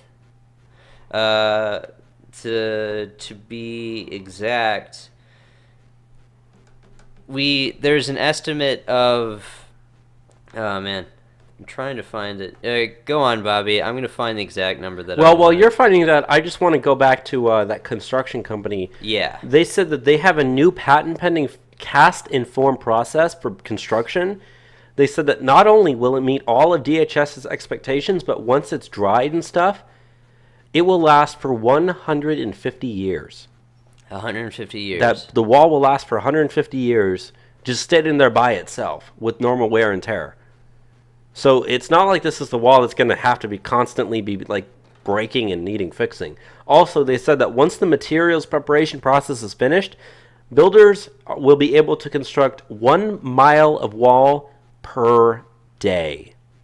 A mile a day. A mile per day. So 700 miles of wall at a mile per day is 700 days. That's about 2 years. A bit over 2 years. Now, keep in mind, there's going to be weather delays and stuff like that. So probably add an extra year to that. 3 years, we can build 700 miles of wall. That's like, honestly, that's twice as much wall as I thought we would even get to at all. I was thinking we'd get about 300 miles. 700 miles, we could potentially have this done before November of 2020. Potentially, yes. Potentially, if you go with this deal. So I say, and we're not off the time frame to do that. No, we're not. We're still not behind on building the wall. We're about where we should be. Yeah, I mean, keep in mind, when Trump came into office, he set out a schedule of, here's my schedule for building the wall. We are still on that schedule. So all you people out there like Ann Coulter complaining that wall hasn't started been under construction and no wall's being built actively right now, go back and look at the guy who you just helped get elected president's schedule, and you'll realize, wait a minute, we're actually on schedule right now, so there's nothing to be worried about. Yeah, so the number I was looking for, there's differing numbers on this.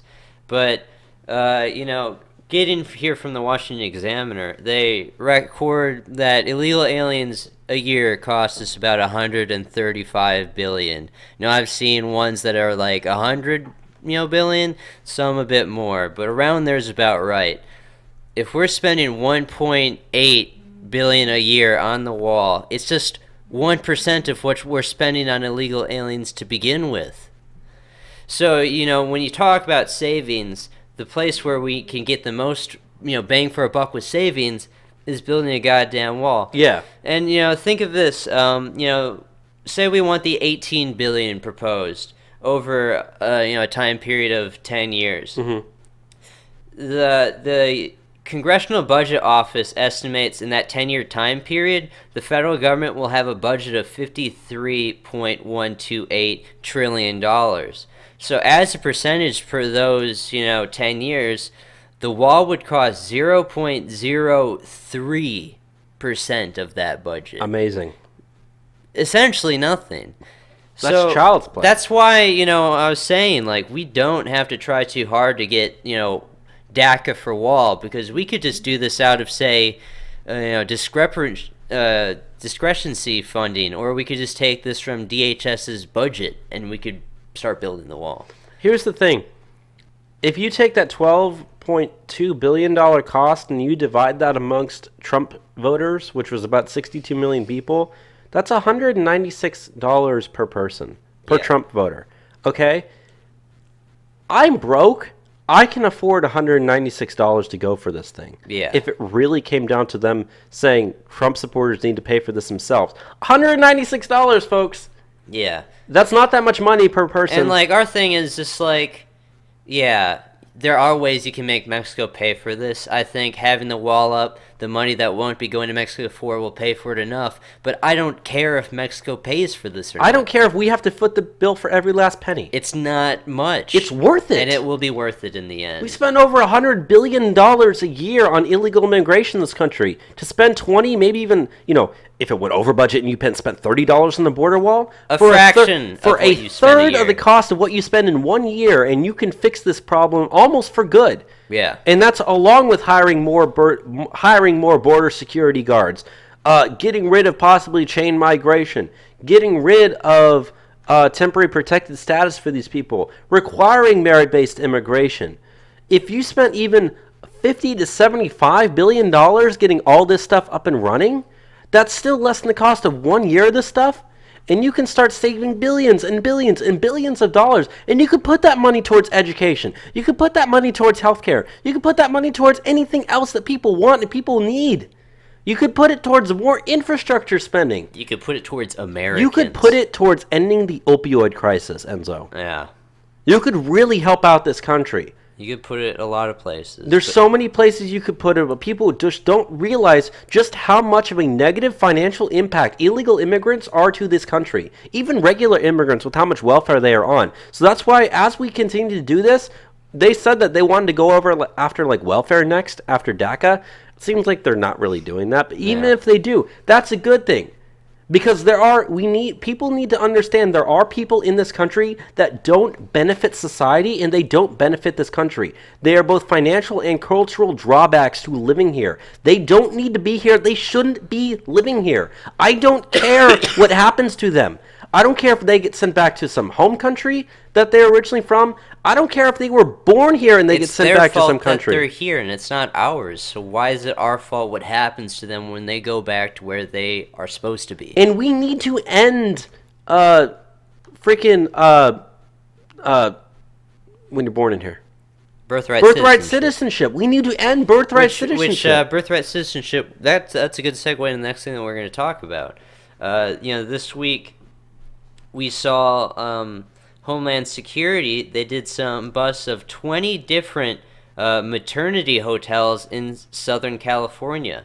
What these are, they're places where, foreigners will spend the money to go there, to be in a facility while they're pregnant, so then they have the child here in the United States, and, they get to use that child to hook themselves towards citizenship. And then when that child is older, one, automatically they qualify for any federal government, programs as it is. But when they are an adult, then they can sponsor their parents to come over. Right. So these things go around, these maternity hotels, they're around $40,000 to $80,000 to do this. Wow. But, this has been a practice that we've been seeing with Chinese nationals. This has happened thousands of times, in Southern California. So the feds went through this week. They didn't arrest the women. They're only going after the people that, because technically this isn't illegal to do. No. But they're going after the ringleaders of these places, and they're shutting them down. Well, it's what they say. You cut the head off the snake and the body dies. So hopefully that does actually help.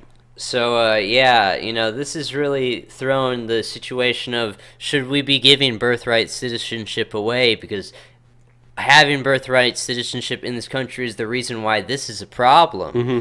That, they're coming, and, there's an article here that I'm looking at from NBC News, and there's a quote from one of the women at the places they broke up, and she said, "I am doing this for the education of the next generation."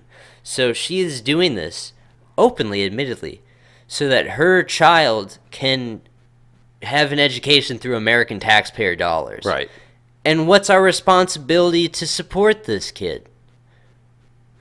Someone who is only here because the mother wants to take advantage of this situation that we have. It's lunacy. And, there was a thing, did you see also they had a similar one of these things with Russians?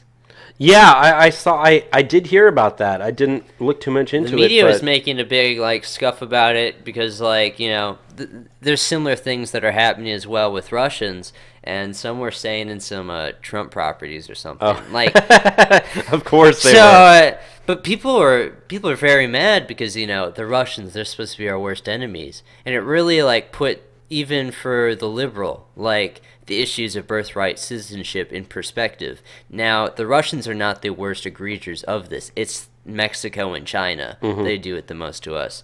But why do we have to deal with this anyways? We shouldn't have to be dealing with this. Other countries don't do this. France in the past had birthright citizenship, and they had to get rid of it because it was abused so much. Yeah. It's a magnet for people to come there. So that's some really, really good stuff. And we also have some other news out of California, and that's federal immigration agents swept nearly 100 7-Eleven stores during an immigration sweep. Most of them were in the Los Angeles area, but it was actually all around the country.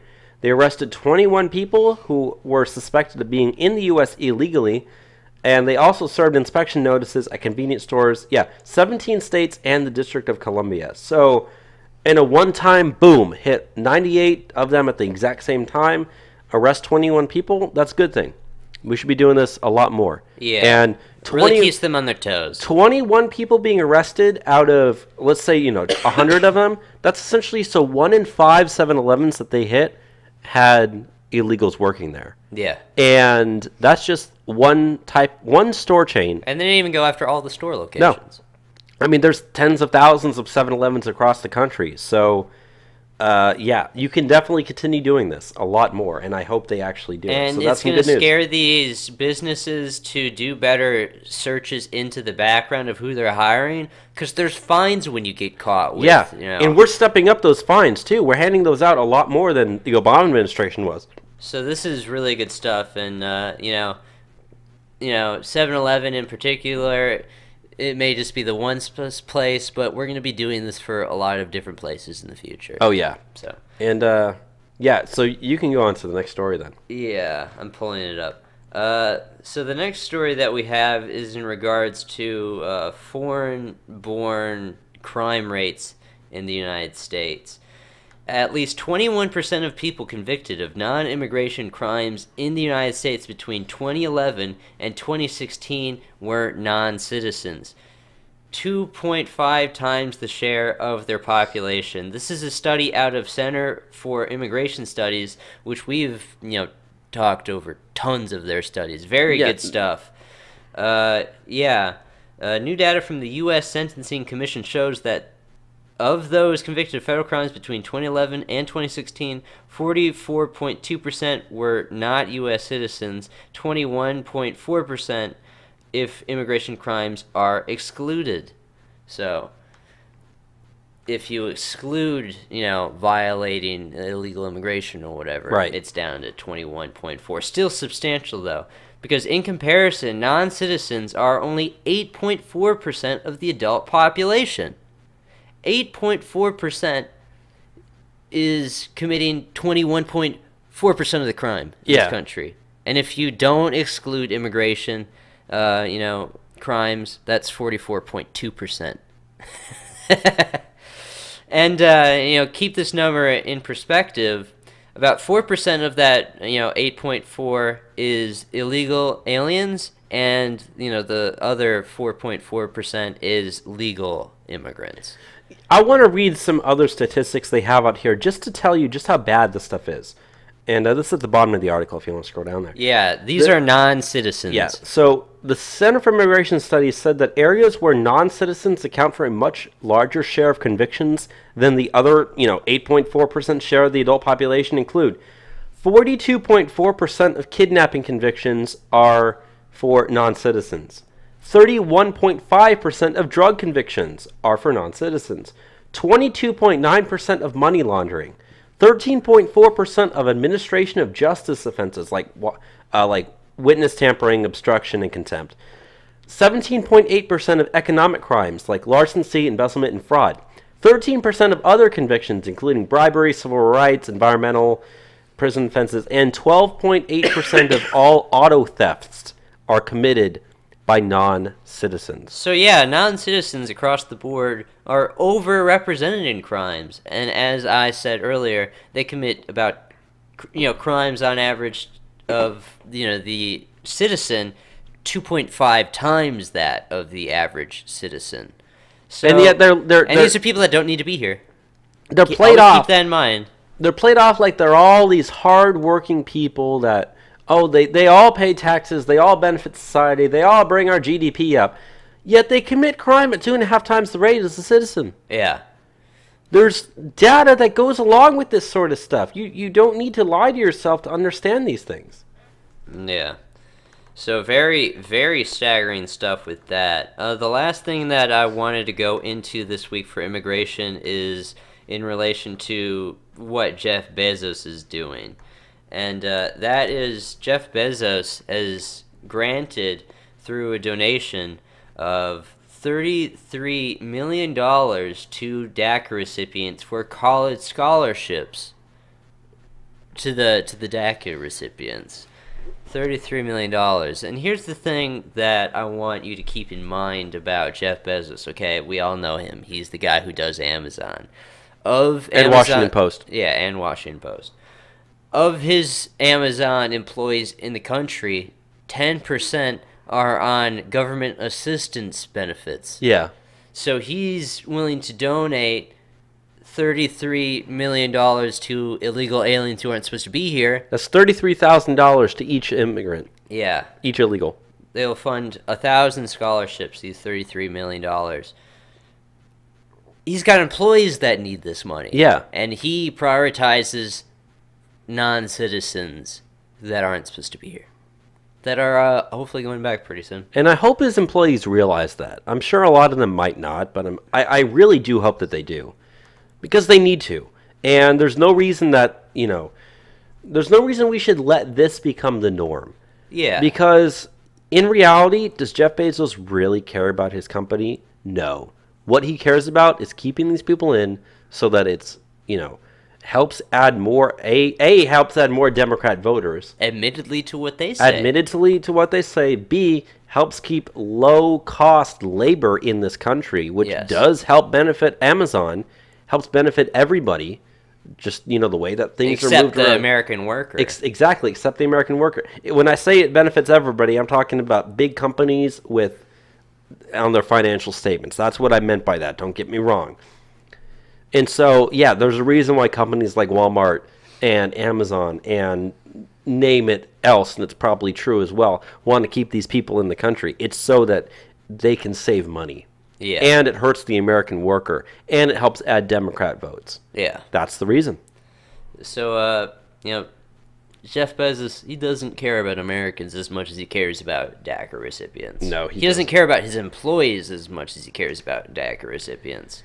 And I guess not good stuff. No. And, I guess we're moving on to the next section then, right? Yeah, let's go on to some 2018 election stuff. We got two individuals. I can't say two men, although I could. One's questionable. One's questionable, but two individuals have announced Senate runs this week.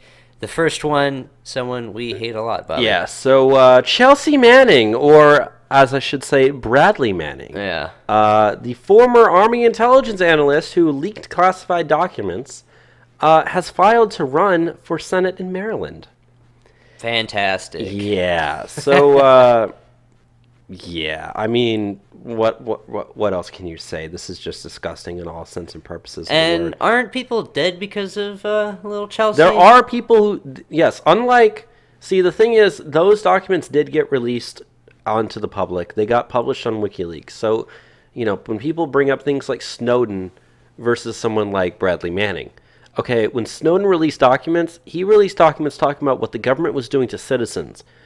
What Manning did was Manning released documents that were classified documents that had to do with military operations. Now, some people did get injured because of that. I'm not sure if anyone actually died, but our national security was directly put at risk.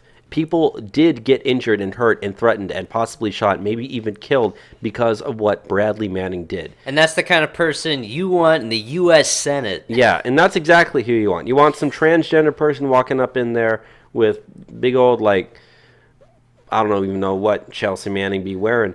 But, my God, it's terrible. And what's even worse is the fact that President Obama back in early 2017, right before he left office, he commuted Chelsea Manning's sentence. Yeah. Presidential pardon, essentially.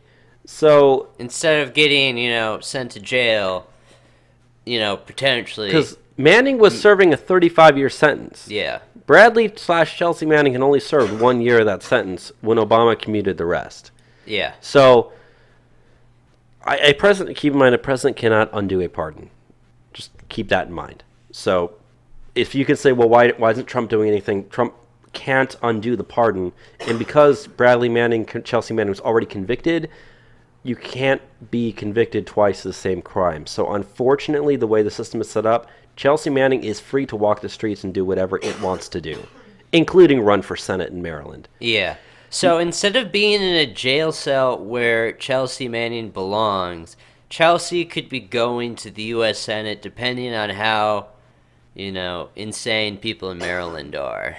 I tend to think that even Democrats in Maryland won't do that. Yeah. Because he is running against Senator Ben Cardin, who's a Democrat, obviously. And,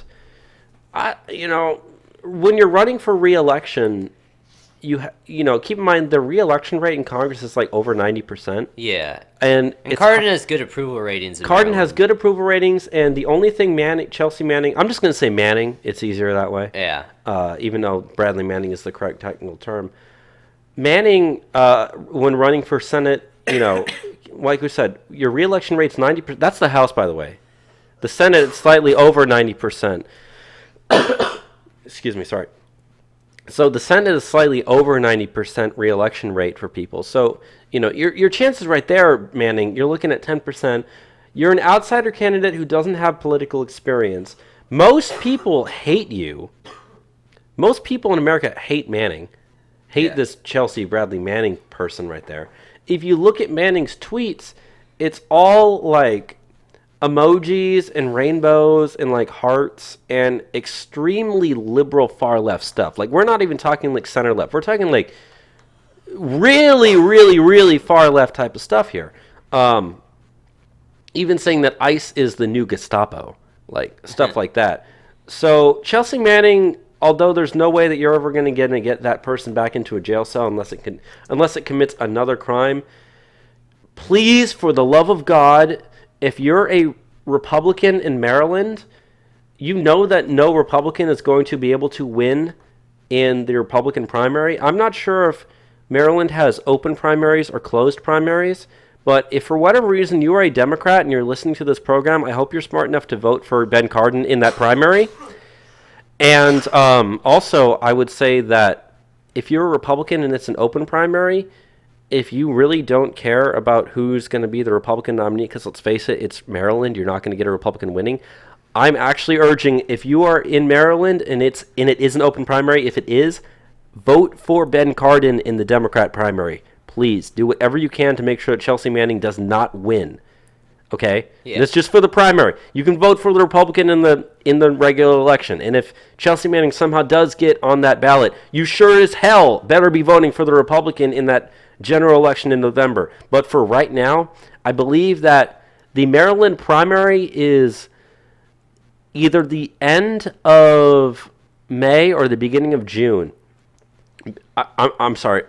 I take that back. It's either the end of June or the beginning of July, because we're scheduled to do our Maryland episode like May 30th, I think. So a month from that would be like June 30th or maybe early July, depending on how I actually schedule that. So right around end of June, early July, that is when the Maryland primary is. So you're going to be stuck with Chelsea Manning until then, by the way, people. Get ready for it. So, yeah. Yeah.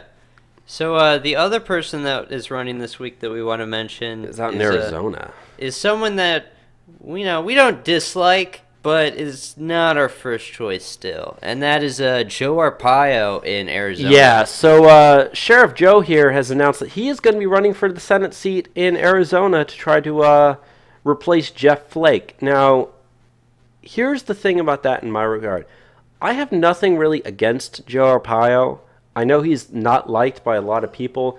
I tend to personally like him myself, but that's just me. That being said, all he exists right now in doing so is taking votes away from Kelly Ward. Yeah. Okay? Now, I'm absolutely sure that if Joe Arpaio won, he would 100% be behind the Trump agenda. I mean, he owes the fact he's not in jail anymore to Trump, essentially. He's going to be Trump's lapdog in the Senate. Let's not kid ourselves here. But that being said, he's like almost 90 years old or something like that. He's very old. 85 years old, yeah. So a single 6-year term, he'd be 91. Who knows if he's even going to be alive at that point? Yeah. Why not go with someone younger like Kelly Ward, who has already proven to be the type of person she is, And then and she who we can give know? us like 20 years or something. Exactly. We can have someone like her in there for a very long time if she gets elected. So if we have any voters out in Arizona, again, just like I said, if you're voting in the Republican primary, vote for Kelly Ward. Don't vote for Joe Arpaio as much as I like him. That being said, if Joe Arpaio wins and he becomes the Republican nominee for that Senate seat against whoever the Democrat is, you bet your ass you better vote for him. Don't vote for no Democrats. Don't sit this stuff out. Don't stay home. Vote for the Republican candidate, whether that be Joe Arpaio, Kelly Ward, or whoever. But in the primary, which is going to be coming up soon, I forget the exact date of that one, vote for Kelly Ward. Don't vote for Joe Arpaio. I like Joe Arpaio. I want him. I'm glad he's on our side. I think he can do some great things, but those things are not in the United States Senate. Yeah. With that said, we don't have too much for the elections this week. Let's move on to some bottom stack stuff. And you got some stuff, Bob, you want to talk about with Project Veritas this week. Yeah, so Project Veritas released the next part of their series for their American Pravada series. And this one, they claim that Twitter said that they will give Trump's private messages to the Department of Justice if asked. So they released the video where their Twitter senior network engineer Clay Haynes said the company would actually hand over that data if asked. He also said that the company has, quote, access to every single person's account, every single direct message, every single deleted direct message, and all deleted tweets. He can see who exactly logged in from where, with what username and password, when they changed their password, which strongly suggests that Twitter employees have the ability to read users' private messages even after they are deleted. So I think most people already kind of know that Twitter has access to that data. Yeah. It's one of those things where, like, you know that they have access to it, but you kind of trust that they're not looking at it. Well, they're pretty much, almost bragging about the fact that they have it, which would kind of lead you to suggest that they abuse privacy for people. That's at the same time that Twitter said that they're proud of shadow banning conservatives. Now, you understand the concept of shadow banning, right, Enzo? It's when you make it like harder for people to see stuff that you post. Right. It's not that your accounts get banned. It's not that your posts get deleted. It's just that when people are scrolling through their feed, yours just won't show up. And it just won't be seen by the people that follow. It shows like you follow them, you can still see their tweets. If you go to their account, you can see the tweet, but in like your main feed, which is where you normally just check where if anyone has anything new. You won't individually go out of your way usually to check someone's profile when you follow hundreds of people. Yeah, and they said that former Twitter content review agent Mo Norai explains his personal banning process. He says, when people flag tweets and whatnot, if it was pro-Trump, if it was a pro-Trump thing, I'm an anti-Trump person. I just ban the whole account. It's at your own discretion, referring to the Twitter employees. So, yeah, when you see that, like, right-wing accounts get banned and nothing happens to left-wing accounts, and you accuse it of, like, bias and stuff like that, it is bias. They're admitting to it. Twitter employees are proud of the fact that they do it. Yeah. And so that's why it's good that we have platforms out there like YouTube, where we upload these videos and these podcasts too, where they're not going to ban you based on the content. You have social media accounts like gad.ai, where they're not going to ban you for your political speech. Which we are on as well. Which we're also on. You can follow us. The links are in the description below to every single website that we use for stuff. So it's very important that you understand these things. And if you are worried about censorship, make accounts on these websites. If you're worried about getting banned, make a backup account on these websites. Put all your stuff there. Most of the people who you follow are probably on there already. I know for my case that is true. So if you're worried about Twitter deleting your account, you're worried about YouTube deleting your account, you're worried about Facebook deleting your account, make backup accounts on these websites. You can probably follow all the same people, put your content there. And as we fight, remember, as much as we like to talk about, and we did our midweek episode earlier this week talking about different political theories and whether or not they believe in free speech, we are absolutely under the, we know that the left doesn't care about free speech. We know that they will ban you. They will censor you. They don't care. We need to start fighting for ourselves, and that means you need to support these things like PewTube and Gab. You need to do that. Because these might be the only avenues possible in the future. Once we're all kicked off, this is all we're going to have. So you need to make sure that these things are successful. They're facing tons of lawsuits and everything. We need to support them with everything we can. Get this stuff up and rolling. Because one day, when no one else is fighting for us but them, and if they go down, then no one's there to fight for us. We won't have a single platform to air our views. You think that in the future, when Twitter removes a bunch of conservatives, even something like this, a show like ours, is going to be deemed too bad for them, and they will shut us down. I know that will happen eventually. Yeah. And that's why we need support. You need to support Gab.ai. You need to support PewTube. Get out there and do what you can to make these services good. And frankly, you need to make the internet great again. Or for once, who knows? Or for once. But, continuing on that same line, there's another story we have here that James Damore, you remember James Damore, he's the former Google employee who wrote the memo about diversity.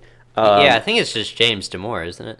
Is it James? Am I pronouncing his last name? It's just Damore. Okay, if it's James Damore. Anyways, he was the former Google employee who wrote the memo about diversity back in August. They played it up as like an anti-diversity creed or something of the sorts. When in reality, all he did was he pretty much just used a bunch of facts and logic to talk about why intellectual diversity is better than racial diversity. Yeah. It's essentially all it came down to. And how people at Google go so too crazy about diversity. Yeah, and according to his lawsuit, he's actually saying that Google's definition of diversity is, quote, women or individuals who are not Caucasian or Asian.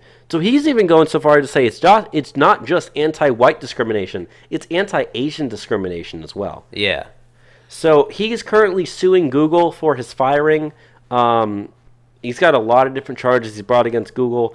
That just happened. They've published the full class action lawsuit on the internet, so you can check that out. I'm not going to go into too much detail regarding that. However, just keep in mind that this is going on, and it seems like this guy, he has a really strong case. And I feel like as things continue here, we're going to start hitting these people with lots of lawsuits. Yeah. I feel like that's what's going to happen a lot in 2018 and beyond.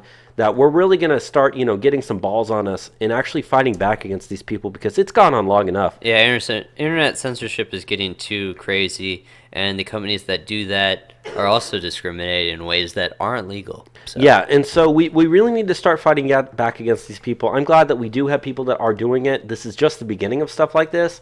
And in the future, when we're reading the history books, you're going to be looking at stuff like this. You're going to be looking at stuff like the fight for free speech on the internet, and stories like James Damore are going to come up. Project Veritas. If we don't win, the other side just writes the history. Of course. We have to win. We have to win. Yeah. Okay? If we let ourselves lose, then we deserve to lose. Because we have to win. So, again, if James Damore is out there and you support what he is doing, do whatever you can to support him, whether that be spreading his message, whether that be donating money, I don't care, whatever it is. You need to be doing this. Otherwise, we're going to lose, and if we lose, then nothing good is going to happen because of that. Yeah. So, I guess, moving from that, we'll go to the next story here. So, some other good news, I guess, that's coming out, and that's regarding Cliven Bundy. Now, if you remember, Cliven Bundy is the Nevada rancher who back in, I believe it was, 2010, 2012? It was quite a while ago now. 2014. It was actually not that long ago. Oh. Back in 2014... Seems like forever. There was a big standoff between him and the federal government about allowing cows to graze on federal land, which is something that he had actually been doing for decades. No one cared until the Obama administration decided to overuse its authority. Yeah. He's been in jail for the last 700 days. Well, on December 20th, the judge in the case declared a mistrial in the case. So, as of right now, all charges against Cliven Bundy and 3 others of his family and people that were arrested during those protests, and because of that, all their charges have been dropped. 100%. So this is a big win for our side. It's a big win for, just, I guess, quote-unquote freedom in general. It's a big win for people that don't like government overreach. It's a big win for people that like small government. And for just your average everyday American that was just like, yeah, people should be able to do what they want. It's a victory against injustice. Yeah, and for once, the law came down on our side here. And plus, we're starting. And here's the thing. There's the backdrop of this, okay? Trump has already had 23 district and circuit court judges approved that are now serving sentences that were open seats that needed to be filled because needed to be filled but weren't during the Obama administration, okay? That's more in the first year than any president has ever gotten in history. These are very good, very conservative judges that are going to be on those seats for the rest of their lives. So when we hear stuff like, oh, it's always Ninth Circuit, Ninth Circuit, Ninth Circuit, and there's a reason because of that. That's the only thing that's left-wing controlled. We are getting our guys on circuit courts and district courts all over the country. Okay? There's hundreds of more open vacancies that we still need to fill. And as things go on, these judges are going to help us so much when cases like this continue in the future to be brought up. It'll help our side. So that's why it's very important to understand that. And I'm actually so glad that this isn't being talked about by the media. The media isn't talking about the approval of Trump's district court nominee judges. They're not talking about that. And if they were, it would be a big issue. But they're not. So this is another thing that we are winning in the background, and I'm glad no one's talking about it. So that's really all I have to say about the whole Clive and Bundy situation here. Yeah. Let's go on to something that doesn't actually matter, but I guess the repercussions do. And that is football. Yeah. So there's some studies that came out, a poll by SurveyMonkey and Aussie Media, that found that 33% of NFL watchers this year purposely stopped watching. Yeah, 33% of NFL fans stopped watching this. So 1 in 3 NFL fans stopped watching this season. And the most watched football league, or the sports league in the United States. Yeah.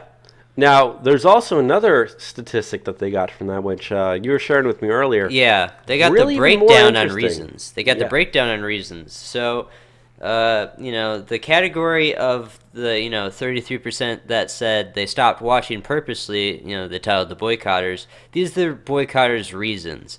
32% said they stopped watching NFL games in support of Donald Trump. So that's 1/3 of the people that stopped watching in support of Trump. Explicitly saying it's Donald Trump. That is 10% of all NFL fans stopped watching to support Trump.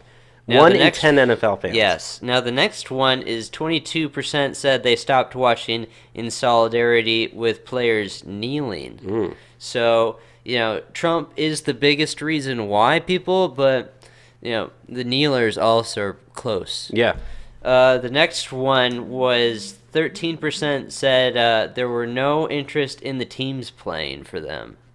So, 12% said in support of Colin Kaepernick, which is probably the same thing as in solidarity with players kneeling. So it's probably about another third there. So you probably have 10% of NFL fans stopped watching to support the players. For protests. So probably 10%, statistically saying stopped watching to support Donald Trump, and 10% stopped watching to support kneelers. Yeah. And then 11% said the news about the traumatic brain injuries is one of the reasons why they stopped watching. 8% said the games are too boring. And 46% chose some other reason. So, no. Who knows why they stopped watching, but they did. But yeah, 1/3 of all NFL fans stopped watching this year, Bobby. It's amazing. And, I kind of stopped watching football, but mostly that's because we always do this show on Sunday, and that's right when the games are being played. So that's really why I personally stopped watching. Yeah. Although it is the playoffs now. In fact, there's a playoff game that just finished right before we recorded this show, and we were watching that earlier. So, yeah. As much as we talked about earlier in this NFL season about protests and not wanting to watch the games and the ratings being down, I'm still a sports fan at heart, and I'm going to watch the playoff games if I can. I'm certainly going to watch the Super Bowl. I don't know what we're going to do Super Bowl Sunday for the show. Yeah. We'll probably just do it earlier. But, I'm still going to watch that sort of stuff. But your regular average game that people, go to and watch on TV on a regular Sunday, I haven't watched that in maybe like 2 games the whole season. Yeah. Also, they give you, there's some interesting statistics as far as the gender breakdown. More men said that they stopped watching because of Trump, 35% of the respondents compared to 25%, while women were more likely to say they stopped watching because of the players kneeling, 30% to 17%. So only 17% of men stopped watching for that reason. Wow. Of the people that stopped watching. It's probably a good thing. Yeah. But, I don't know. I think generally, there's a big consensus against the stuff Trump was railing against, so it's good for him to, take the fight to the NFL. Yeah, precisely. It shows that there's a lot of people that are willing to, support the president so far as stop watching football. And, I don't know, if they're going to do something else productive with their day, good for them. Yeah. So I guess we can move on to the last story that we have there. Yeah, and the last story is in regards to Bernie Sanders' wife's investigation up there in Vermont. So, a federal investigation into Jane Sanders' land deals while serving as president of Burlington College has heated up, advancing to sworn testimony in front of a grand jury. According to Vermont Digger, the Vermont U.S. Attorney's Office has interviewed a witness in front of a grand jury. Former Burlington College board member Robin Lloyd said she testified on October 26 about her developmental role at the college. Quote, "I helped provide a timeline of what happened and when in terms of development," Lloyd said. "It was generally questions about donors and money coming in." So this is something that we've, known has been going on for quite a long time. Bernie Sanders' wife, Jane Sanders, is under investigation for her dealings as, the president of Burlington College in Burlington, Vermont. Yeah. And the big thing is she was able to get a large loan secured to buy land for the college, but the numbers on that as far as donors, because you have to give that to the bank to say, oh, this is the money we know we can get. Right. The numbers were less than legitimate with some of the people. And there's also reason to believe that Bernie Sanders himself used his office to convince the bank to approve the loan. I wouldn't doubt it. Now, what has happened since this loan was approved? The college has amassed about $10 million in debt, and it's closed. So, Jane Sanders is the reason why Burlington College is closed to begin with, and we'll see if there's federal charges to come along with that. I certainly hope so. I don't like those people. Yeah. So, it's kind of funny. Bernie Sanders, he ran to be president. Did you know Bernie Sanders, the majority of his estate is filed under his wife's assets? His wife is I knew that. much more wealthy than him. He is actually the poorest senator in the United States. And his supporters like to always use that statistic to make it seem like he's like the average everyday man. No. Yeah. His family is wealthy. It's all in his wife's name. Bernie Sanders by himself only has like $750,000 to his name. Yeah. That's his net worth. That's including like houses and cars and stuff. But the person that holds the wallet in the family is under grand jury now. They have for the case to see her misdeeds. Yeah. So I think we'll maybe see something. But yeah, we probably will. From there, let's go into some current year college craziness, Bobby. Current year college craziness, segment of the show where we talk about the crazy stuff that happens on college campuses here and abroad, but predominantly here because we got the craziest colleges here in the United States. And let's talk about some, Bobby.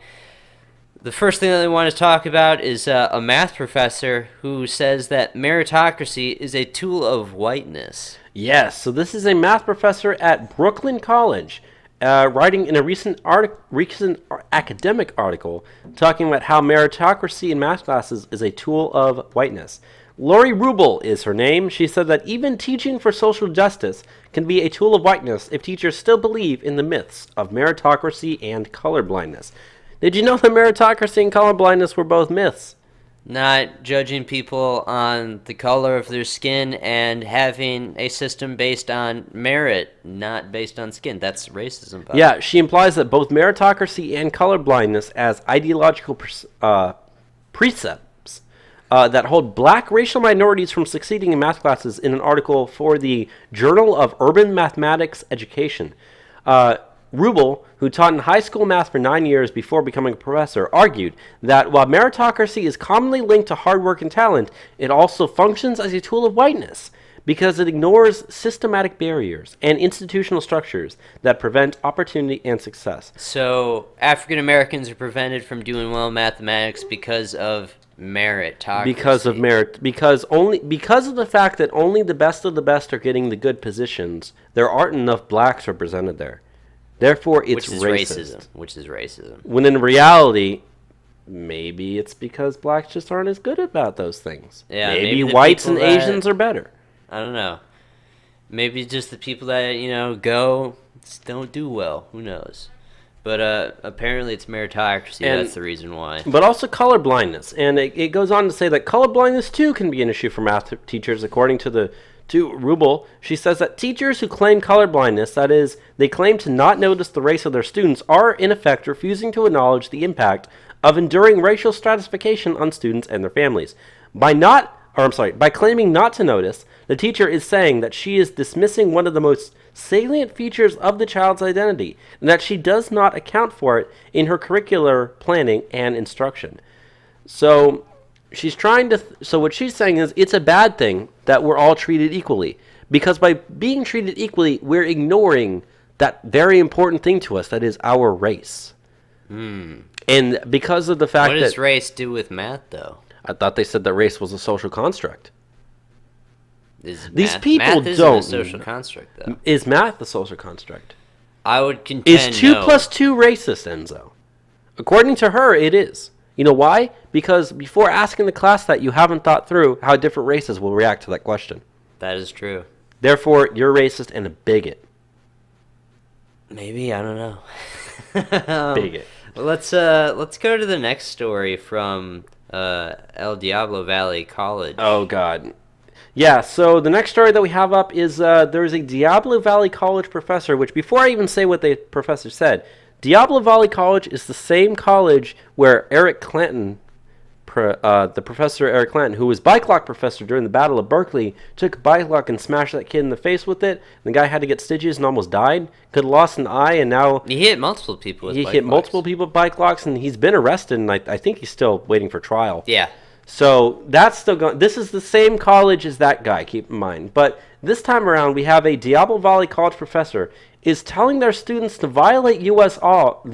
laws in order to abolish white democracy. White democracy. Yeah.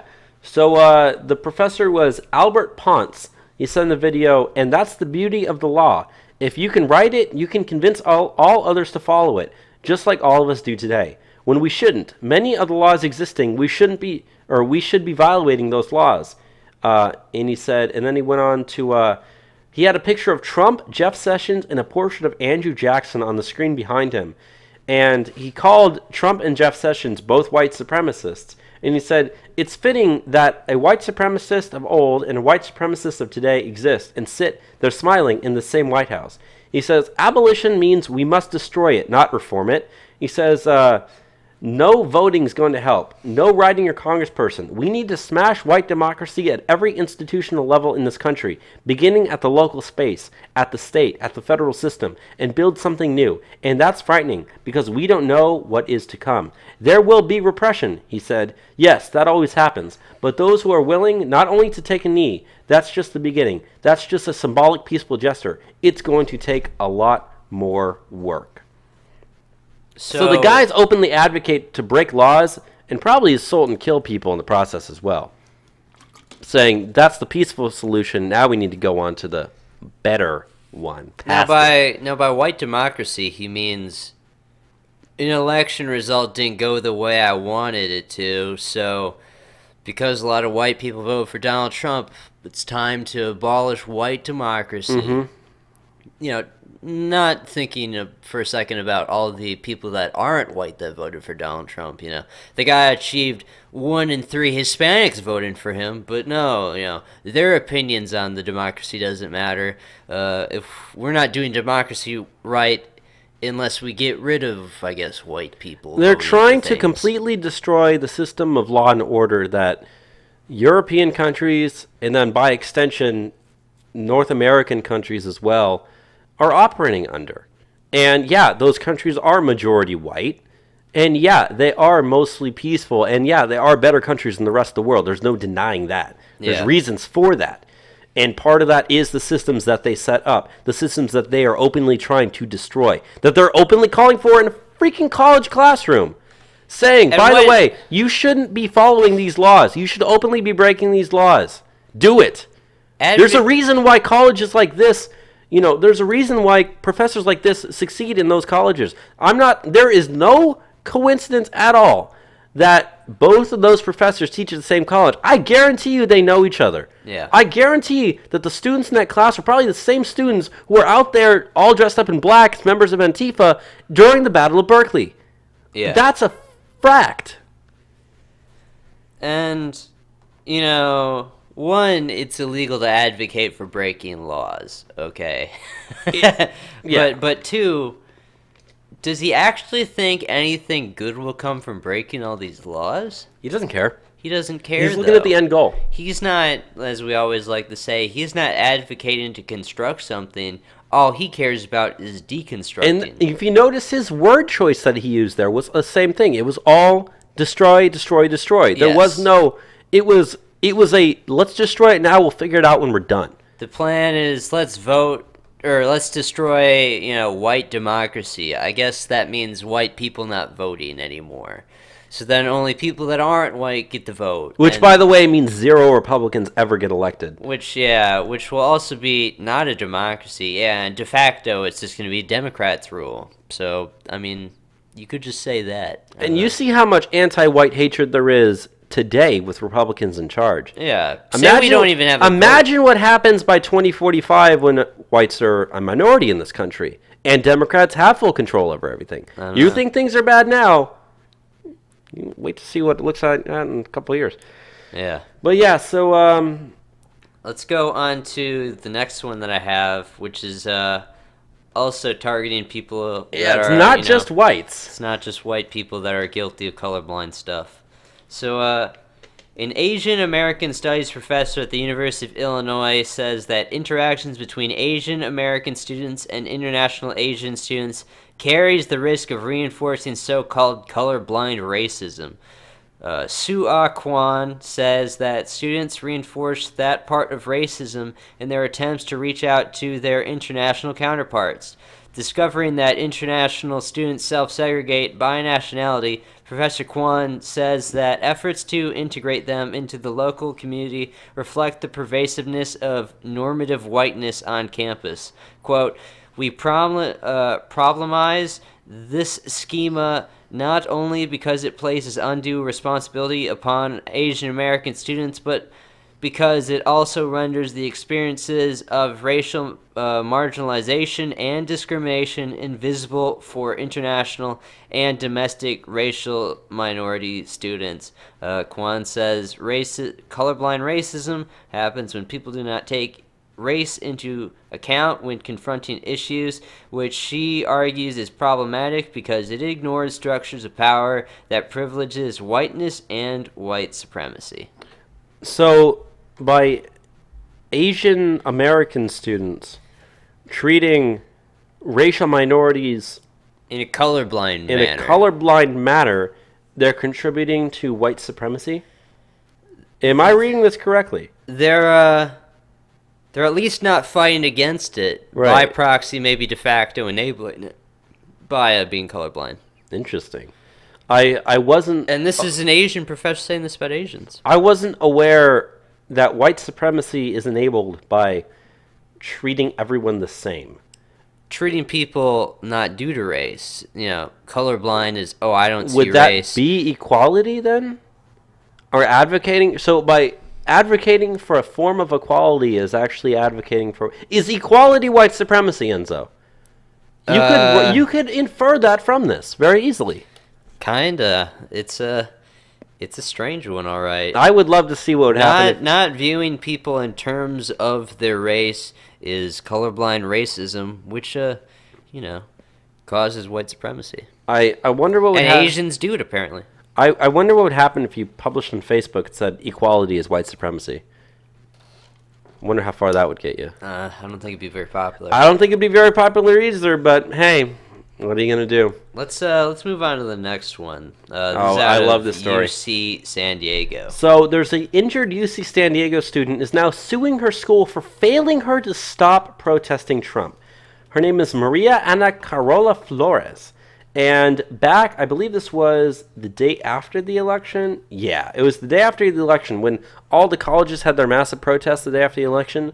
Well, she was at UC San Diego, and she decided to go out there and protest as well. What she and a group of other students decided to do is they met on campus, okay? And that's why she's suing the campus for this. They met on campus, marched down to a highway, stood arm in arm or next to each other, and blocked an exit, okay? So people were like honking at them and they couldn't take the exit. They did that to protest Donald Trump by blocking an exit on a highway. Well, she gets hit by a car and gets injured. She's now suing the school for not stopping her do what they were doing. She's saying that it's the school's fault. It's their responsibility for watching out for me, for looking out to make sure that I don't do anything stupid like stand in the middle of a goddamn highway and get hit by a car. So she's mad that they didn't do anything when the protests were on the college campus where it originated. But, we saw similar protests here at Texas State. Not the day after, but the day after that, there was huge protests. She's also suing the state of California for failing to act quickly enough to shut down traffic, which is retarded. But then again, so is she. So Yeah, but I think she's forgetting that there's this thing called the First Amendment, where you're allowed to protest on college campuses, against Trump if you want. The college can't shut that down. no.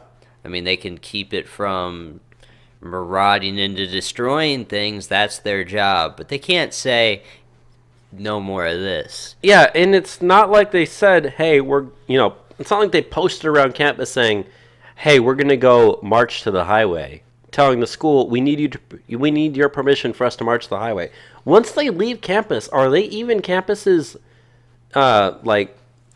is that even their jurisdiction anymore? No. If they knew they were going to be doing this, if they knew they were going to be blocking a highway, is the campus liable? The campus might actually be liable here. That's the thing. If they were aware of what they were doing. If the campus was aware that they were going to break laws by blocking a part of a highway, the campus might actually be liable for that. I'm not sure. And I'm not sure either. The one thing we don't know is whether or not the campus was actually aware of what the protest was going to be. Because if they said, we just want to come to campus and protest, and while they were there decided to leave and then block traffic, campus isn't liable for that. Yeah. So it's one of those stories where I actually think that she might actually win the case, depending on how the situation goes. Now, I think she's an idiot. I think all of them are idiots. That being said, yeah, I mean, I might actually be on her side here. The campus might actually be liable. I just don't know because I'm not sure if they were aware. And that's what it's going to come down to, too. Yeah. Let's go to the last story for Current Year College Craziness, though. And this is to do with an organization me and you used to be a part of, and that's Young Americans for Liberty. Yeah, and this story actually, or at least, what Young Americans for Liberty is doing, that story actually, I saw it in multiple different outlets. I saw it on Fox. I saw it on CNN. Surprisingly. So the University of Massachusetts Amherst is being sued by their local Young Americans for Liberty chapter for limiting free speech to 1 hour per day. They said that they filed a lawsuit against the university to challenge a rule that restricts students in their ability to hold rallies and speeches on campus. They said the policy restricts all speeches and rallies to 1 hour per day between noon and 1 p.m. on less than 1% of the campus. The Alliance for Defending Freedom attorneys are representing Young Americans for Liberty, and they contend that the policies created by a chilling effect on speech, deterring students' right from engaging or which deters students from engaging in their First Amendment rights. So they said that the suit seeks a correction to a section of the University of Massachusetts Amherst land use policy, which states that students are only free to use campus grounds for speeches and rallies from noon to 1 p.m. at the discretion of administration. They said the policy also restricts such events to a certain area of campus. So that's obviously a violation of the First Amendment. Now, is this a private or a public university? That is one of the most important things about it. As far as I know, it's a public university. I haven't seen anything that's pointed out. It's the University of Massachusetts Amherst. Okay. That's part So of the that's University of public. Massachusetts system. So Part- that yeah. is a public university. Yeah. So- Right here it says it's a public university. Okay.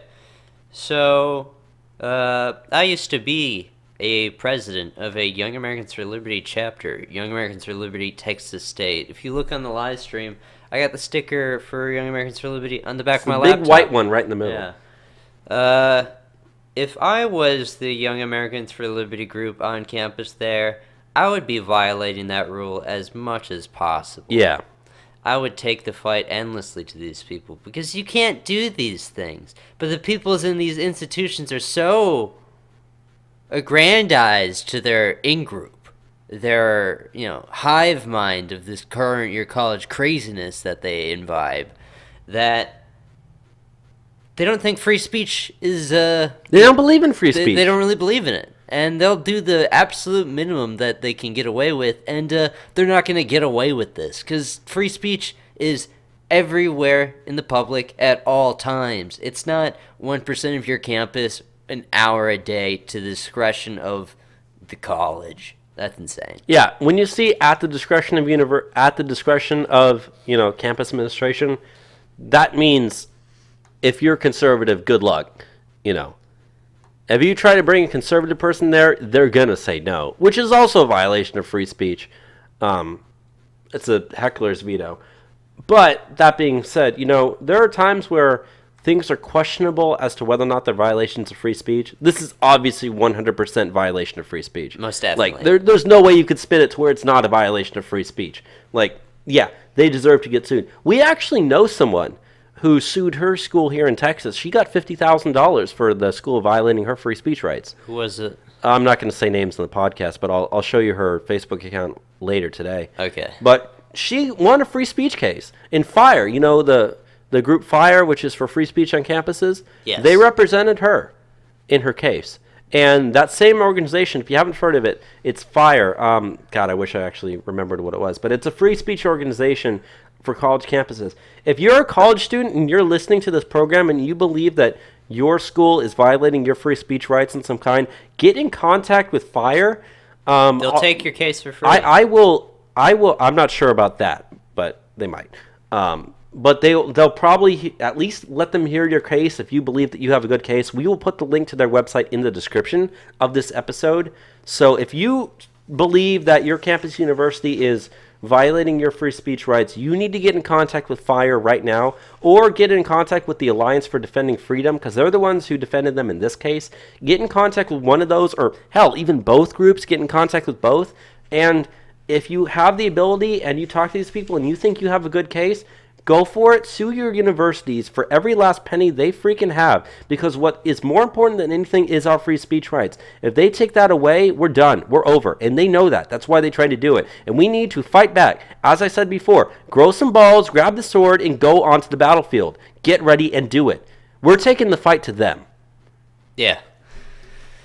So, that's current college craziness for this week. Bobby, do you want to go into some international news? We just got a little bit left to do left in the show, and we'll get out of here. Let's go ahead and let's do it. So we just got one story in each section, and we're going to start off with Europe.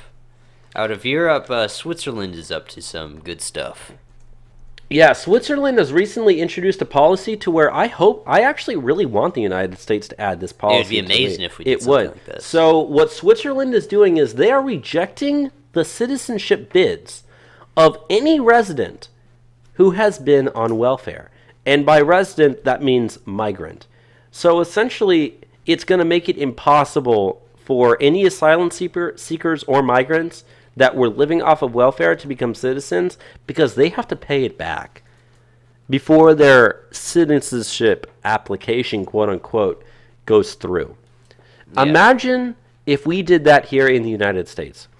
If every single illegal immigrant, or every immigrant Legal that's not residents. legal resident, whether that be whatever, Which they use welfare to a higher percentage than the native population. if in order for them to become American citizens, they had to pay all of it back. That would stop so many That people would from stop ever becoming citizens. Every one of them from becoming citizens. Which would be amazing. I honestly, unless they're extremely rich, they wouldn't even be on those programs at all. They wouldn't be in that situation. None of them would be able to become American citizens. Or they'll just have to save up and pay it back, whether So, they're rich or not. Maybe we should be getting a Swiss flag to hang up in this wall as well. But why aren't we talking about immigration policies in these terms? This is unheard of for the United States. But I this is know. something they're doing in Switzerland. This seems very, very normal. It seems very reasonable. It's extremely reasonable. That's why we should be doing it here in the United Especially States. understanding how legal immigrants abuse our welfare systems. It's extensive. It's around 1 and 2. We've gone through the stats I multiple believe times. it might even be higher than 1 and 2, but at least 1 and 2. Like I said, we've looked through the stats of that multiple times here on the show. Many, many times. So yeah, that's something that Switzerland is doing, and God, I hope we do it too. Okay, so the next story I have for us is out of Australia, and it's in regards to Sudanese youth violence in Australia. The Sudanese immigrants in Australia, as of 2011, make up 20,000, but just the South Sudanese, they're believed to be around 20,000. So, maybe 40,000, 60,000, I don't know what it could be at the moment, but not too high. Less than 1%. Yeah, The Sudanese make up, going off the 20,000, numbers for 2011, there's 24 million people in Australia. Yeah. That's 0.08% of the population. But here's the thing.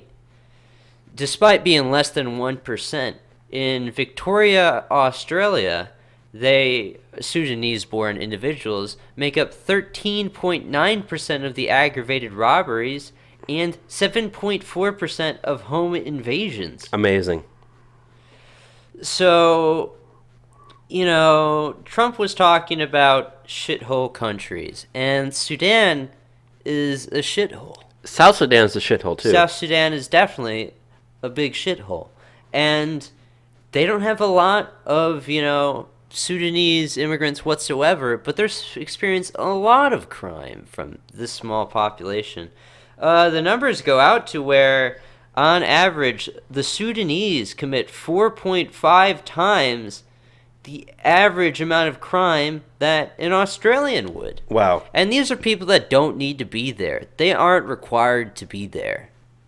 They have no right to be there. No. There's nothing in the Australian Constitution that says we need to bring people from the South Sudan here. And nothing when you see outcomes like this, which are demonstrable, which are empirical, how can you advocate for more of these people to come? If you know only if you're trying to commit suicide. Only if you hate your own citizens, pretty much. That's what I said. Yeah.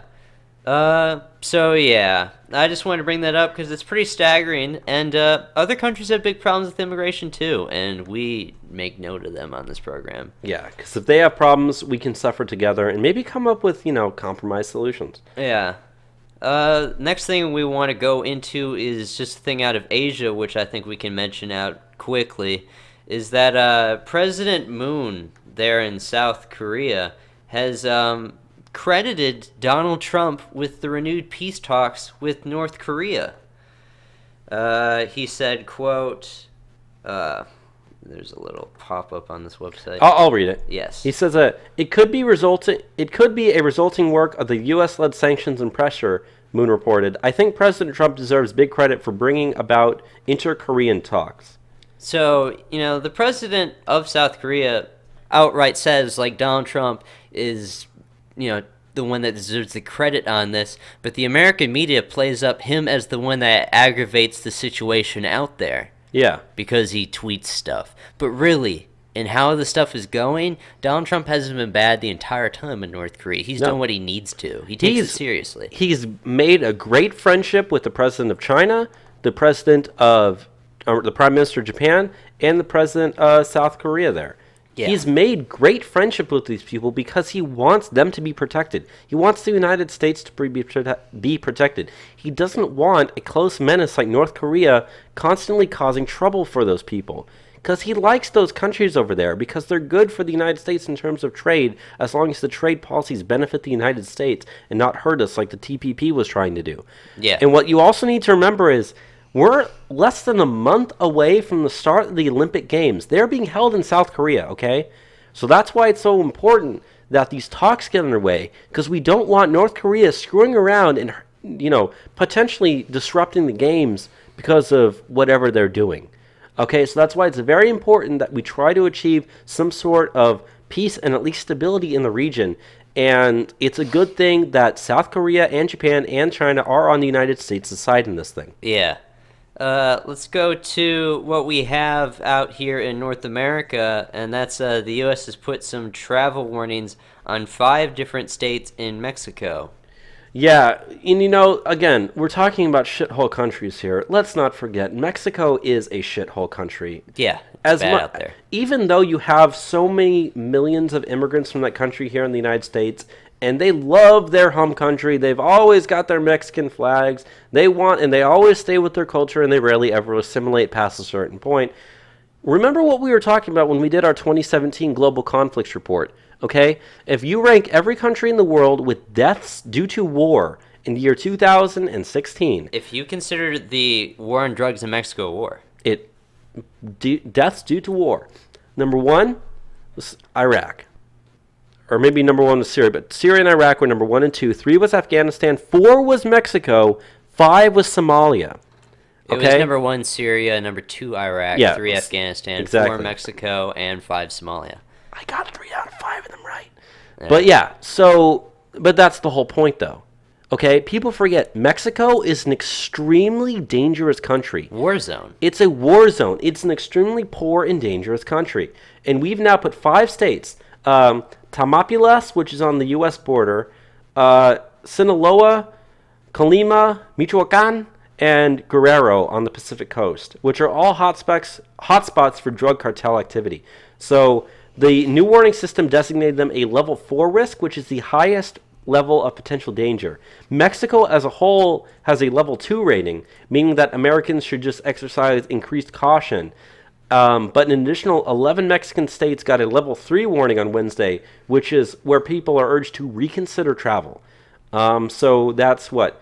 We got 5 at level 4 and 11 at level 3. So that's 16 out of Mexico's 31 states. So half of Mexico's 31 states got level 3 or 4 risk warnings to them. Half of the freaking country. Yeah. Talk about a shithole. And do you blame us for wanting us a wall between us and this violence? Why do we want this to spill into our country? Makes you think. Yeah, and think about this. Camila, which is one of the states there, has seen homicides skyrocket in recent years due to the growth of the Jalisco New Generation's drug cartel, and the state now has Mexico's highest homicide rate, with 83.3 killings per 100,000 residents, according to the first 11 months of 2017. 83.3 killings per 100,000 people. You know what the United States murder rate is for that? What? It's not that, I can guarantee you. I thought you actually knew it. No. I'm going to look up U.S. Homicide rate real quick. All right. So, yeah, just talk what you're saying. But, yeah, this stuff with Mexico. The United States' homicide rate is 4.9. Okay? 4.9. That was 4. Theirs was 83.3. All right? That's like 20 times higher. No, that's not 20 times higher. How's my math? It's 80 to 4? Yeah, that would be 20. Yeah. It's 20. No, it's 80. It's 80 to 5. 80 to 5. 80 to 5. It's like what, 14? Yeah, roughly. Yeah, something like that. So, 14, 15, over 16. 10 times. It's 10 to, it's at least 10 to 15, maybe even upwards of 20 times higher in that one Mexican state than is in the United States as a whole. Yeah. I mean, it's nowhere close to being a white South African farmer, yeah. But it's still really, really bad. But, here's the thing. We keep our border open to this violence, and what's stopping the people that commit all this violence from coming here? Nothing. Those people are involved with the, illegal immigration trade as well.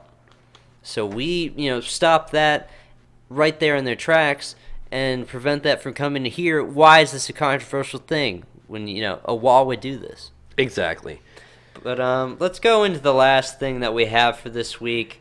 And for that, we're going to the Middle East. We're going to Israel. Yeah. So here's something else that here's another policy that another country is making that I think the United States I wouldn't should mind doing this one either. This would be worthwhile. So Israel is going to pay $9,000 to any Israeli citizen who is willing to help deport asylum seekers by force.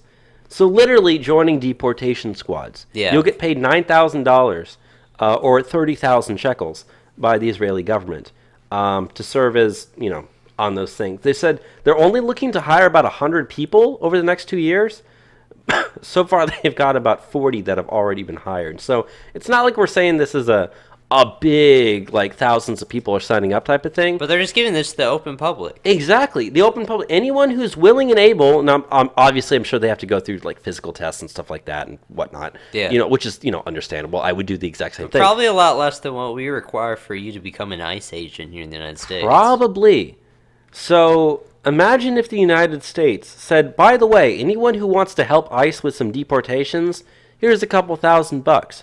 What if we just said, here's $2,000, there's going to be $2,000 for every single illegal alien you can get reported to ICE? I would love it. Yeah, and I would Who successfully gets deported. Or at least gets charged. Charged and, something. If you arrest them and you can confirm they're illegal, meaning it was a legitimate call, yes, $2,000 in your pocket. I would love to do that. The United States should do that. I would be the recipient of a lot of those dollars. A lot of people we know would be the recipients of a lot of those dollars. Yeah. So, why don't we do that? Actually, they did say that the $9,000 is the pay, but if you stay for an entire year, you'll get an extra 20,000 shekel bonus, which is going to be probably around an extra $3,000 to $4,000. So that's pretty good. So you might be looking at $12,000 if you can. And this actually isn't a full-time job or anything. No, it's. They said that for those who want, I just had it up here. Yeah, they said it's not going to be even completely mass deportations in terms of breaking down doors and stuff. A lot of it has to do with desk work. Yeah. But you're still working for the groups that are going out there by force and rounding people up. You might be a driver of a car. You might be the guy who parks the cars in the lot, and when they say we need cars 5, 6, and 7, go get them. But you're helping them out because they need people, and they're going to pay them $9,000 in order to do it. So that sounds like a good idea to me. They said the job requires a high school education, and experience in combat or security is a plus, but is not necessarily needed. Which in Israel, almost everyone has IDF experience. Yeah, I was going to say, so that's why it's not necessarily needed, because they figure 99% of the people applying will already have it. People forget that. Israel has mandatory you join the military when you're there. Yeah, or at least do civil service. You do some sort of civil service. Most of them decide just to go military, though. Yeah. So with that's the show for the week. Pretty good one. I didn't know where we were going to go with shithole countries. My mind was just, wow, what's going to happen this week? But I think it was a good episode this week, Bobby. And timing-wise, we did pretty well this week. We're about 2.5 hours. Yeah, just about where I wanted it. So good on that. Well, we don't know what we're going to do for the midweek coming up next week. I don't know. We'll think of something. I would like to do an episode about talking about Haiti and why it's a shithole country. We could do that. Which would be fun. We could talk about the history of Haiti, which we didn't even get into today. No, we didn't. We kept it off because we wanted to maybe do it. But, maybe we'll do that for the midweek this week. We'll see. I don't have anything else to say. You have anything else we need to say about before we go? No. All I wanted to say was that, again, the links for everything that we talked about will be in the description of this episode below.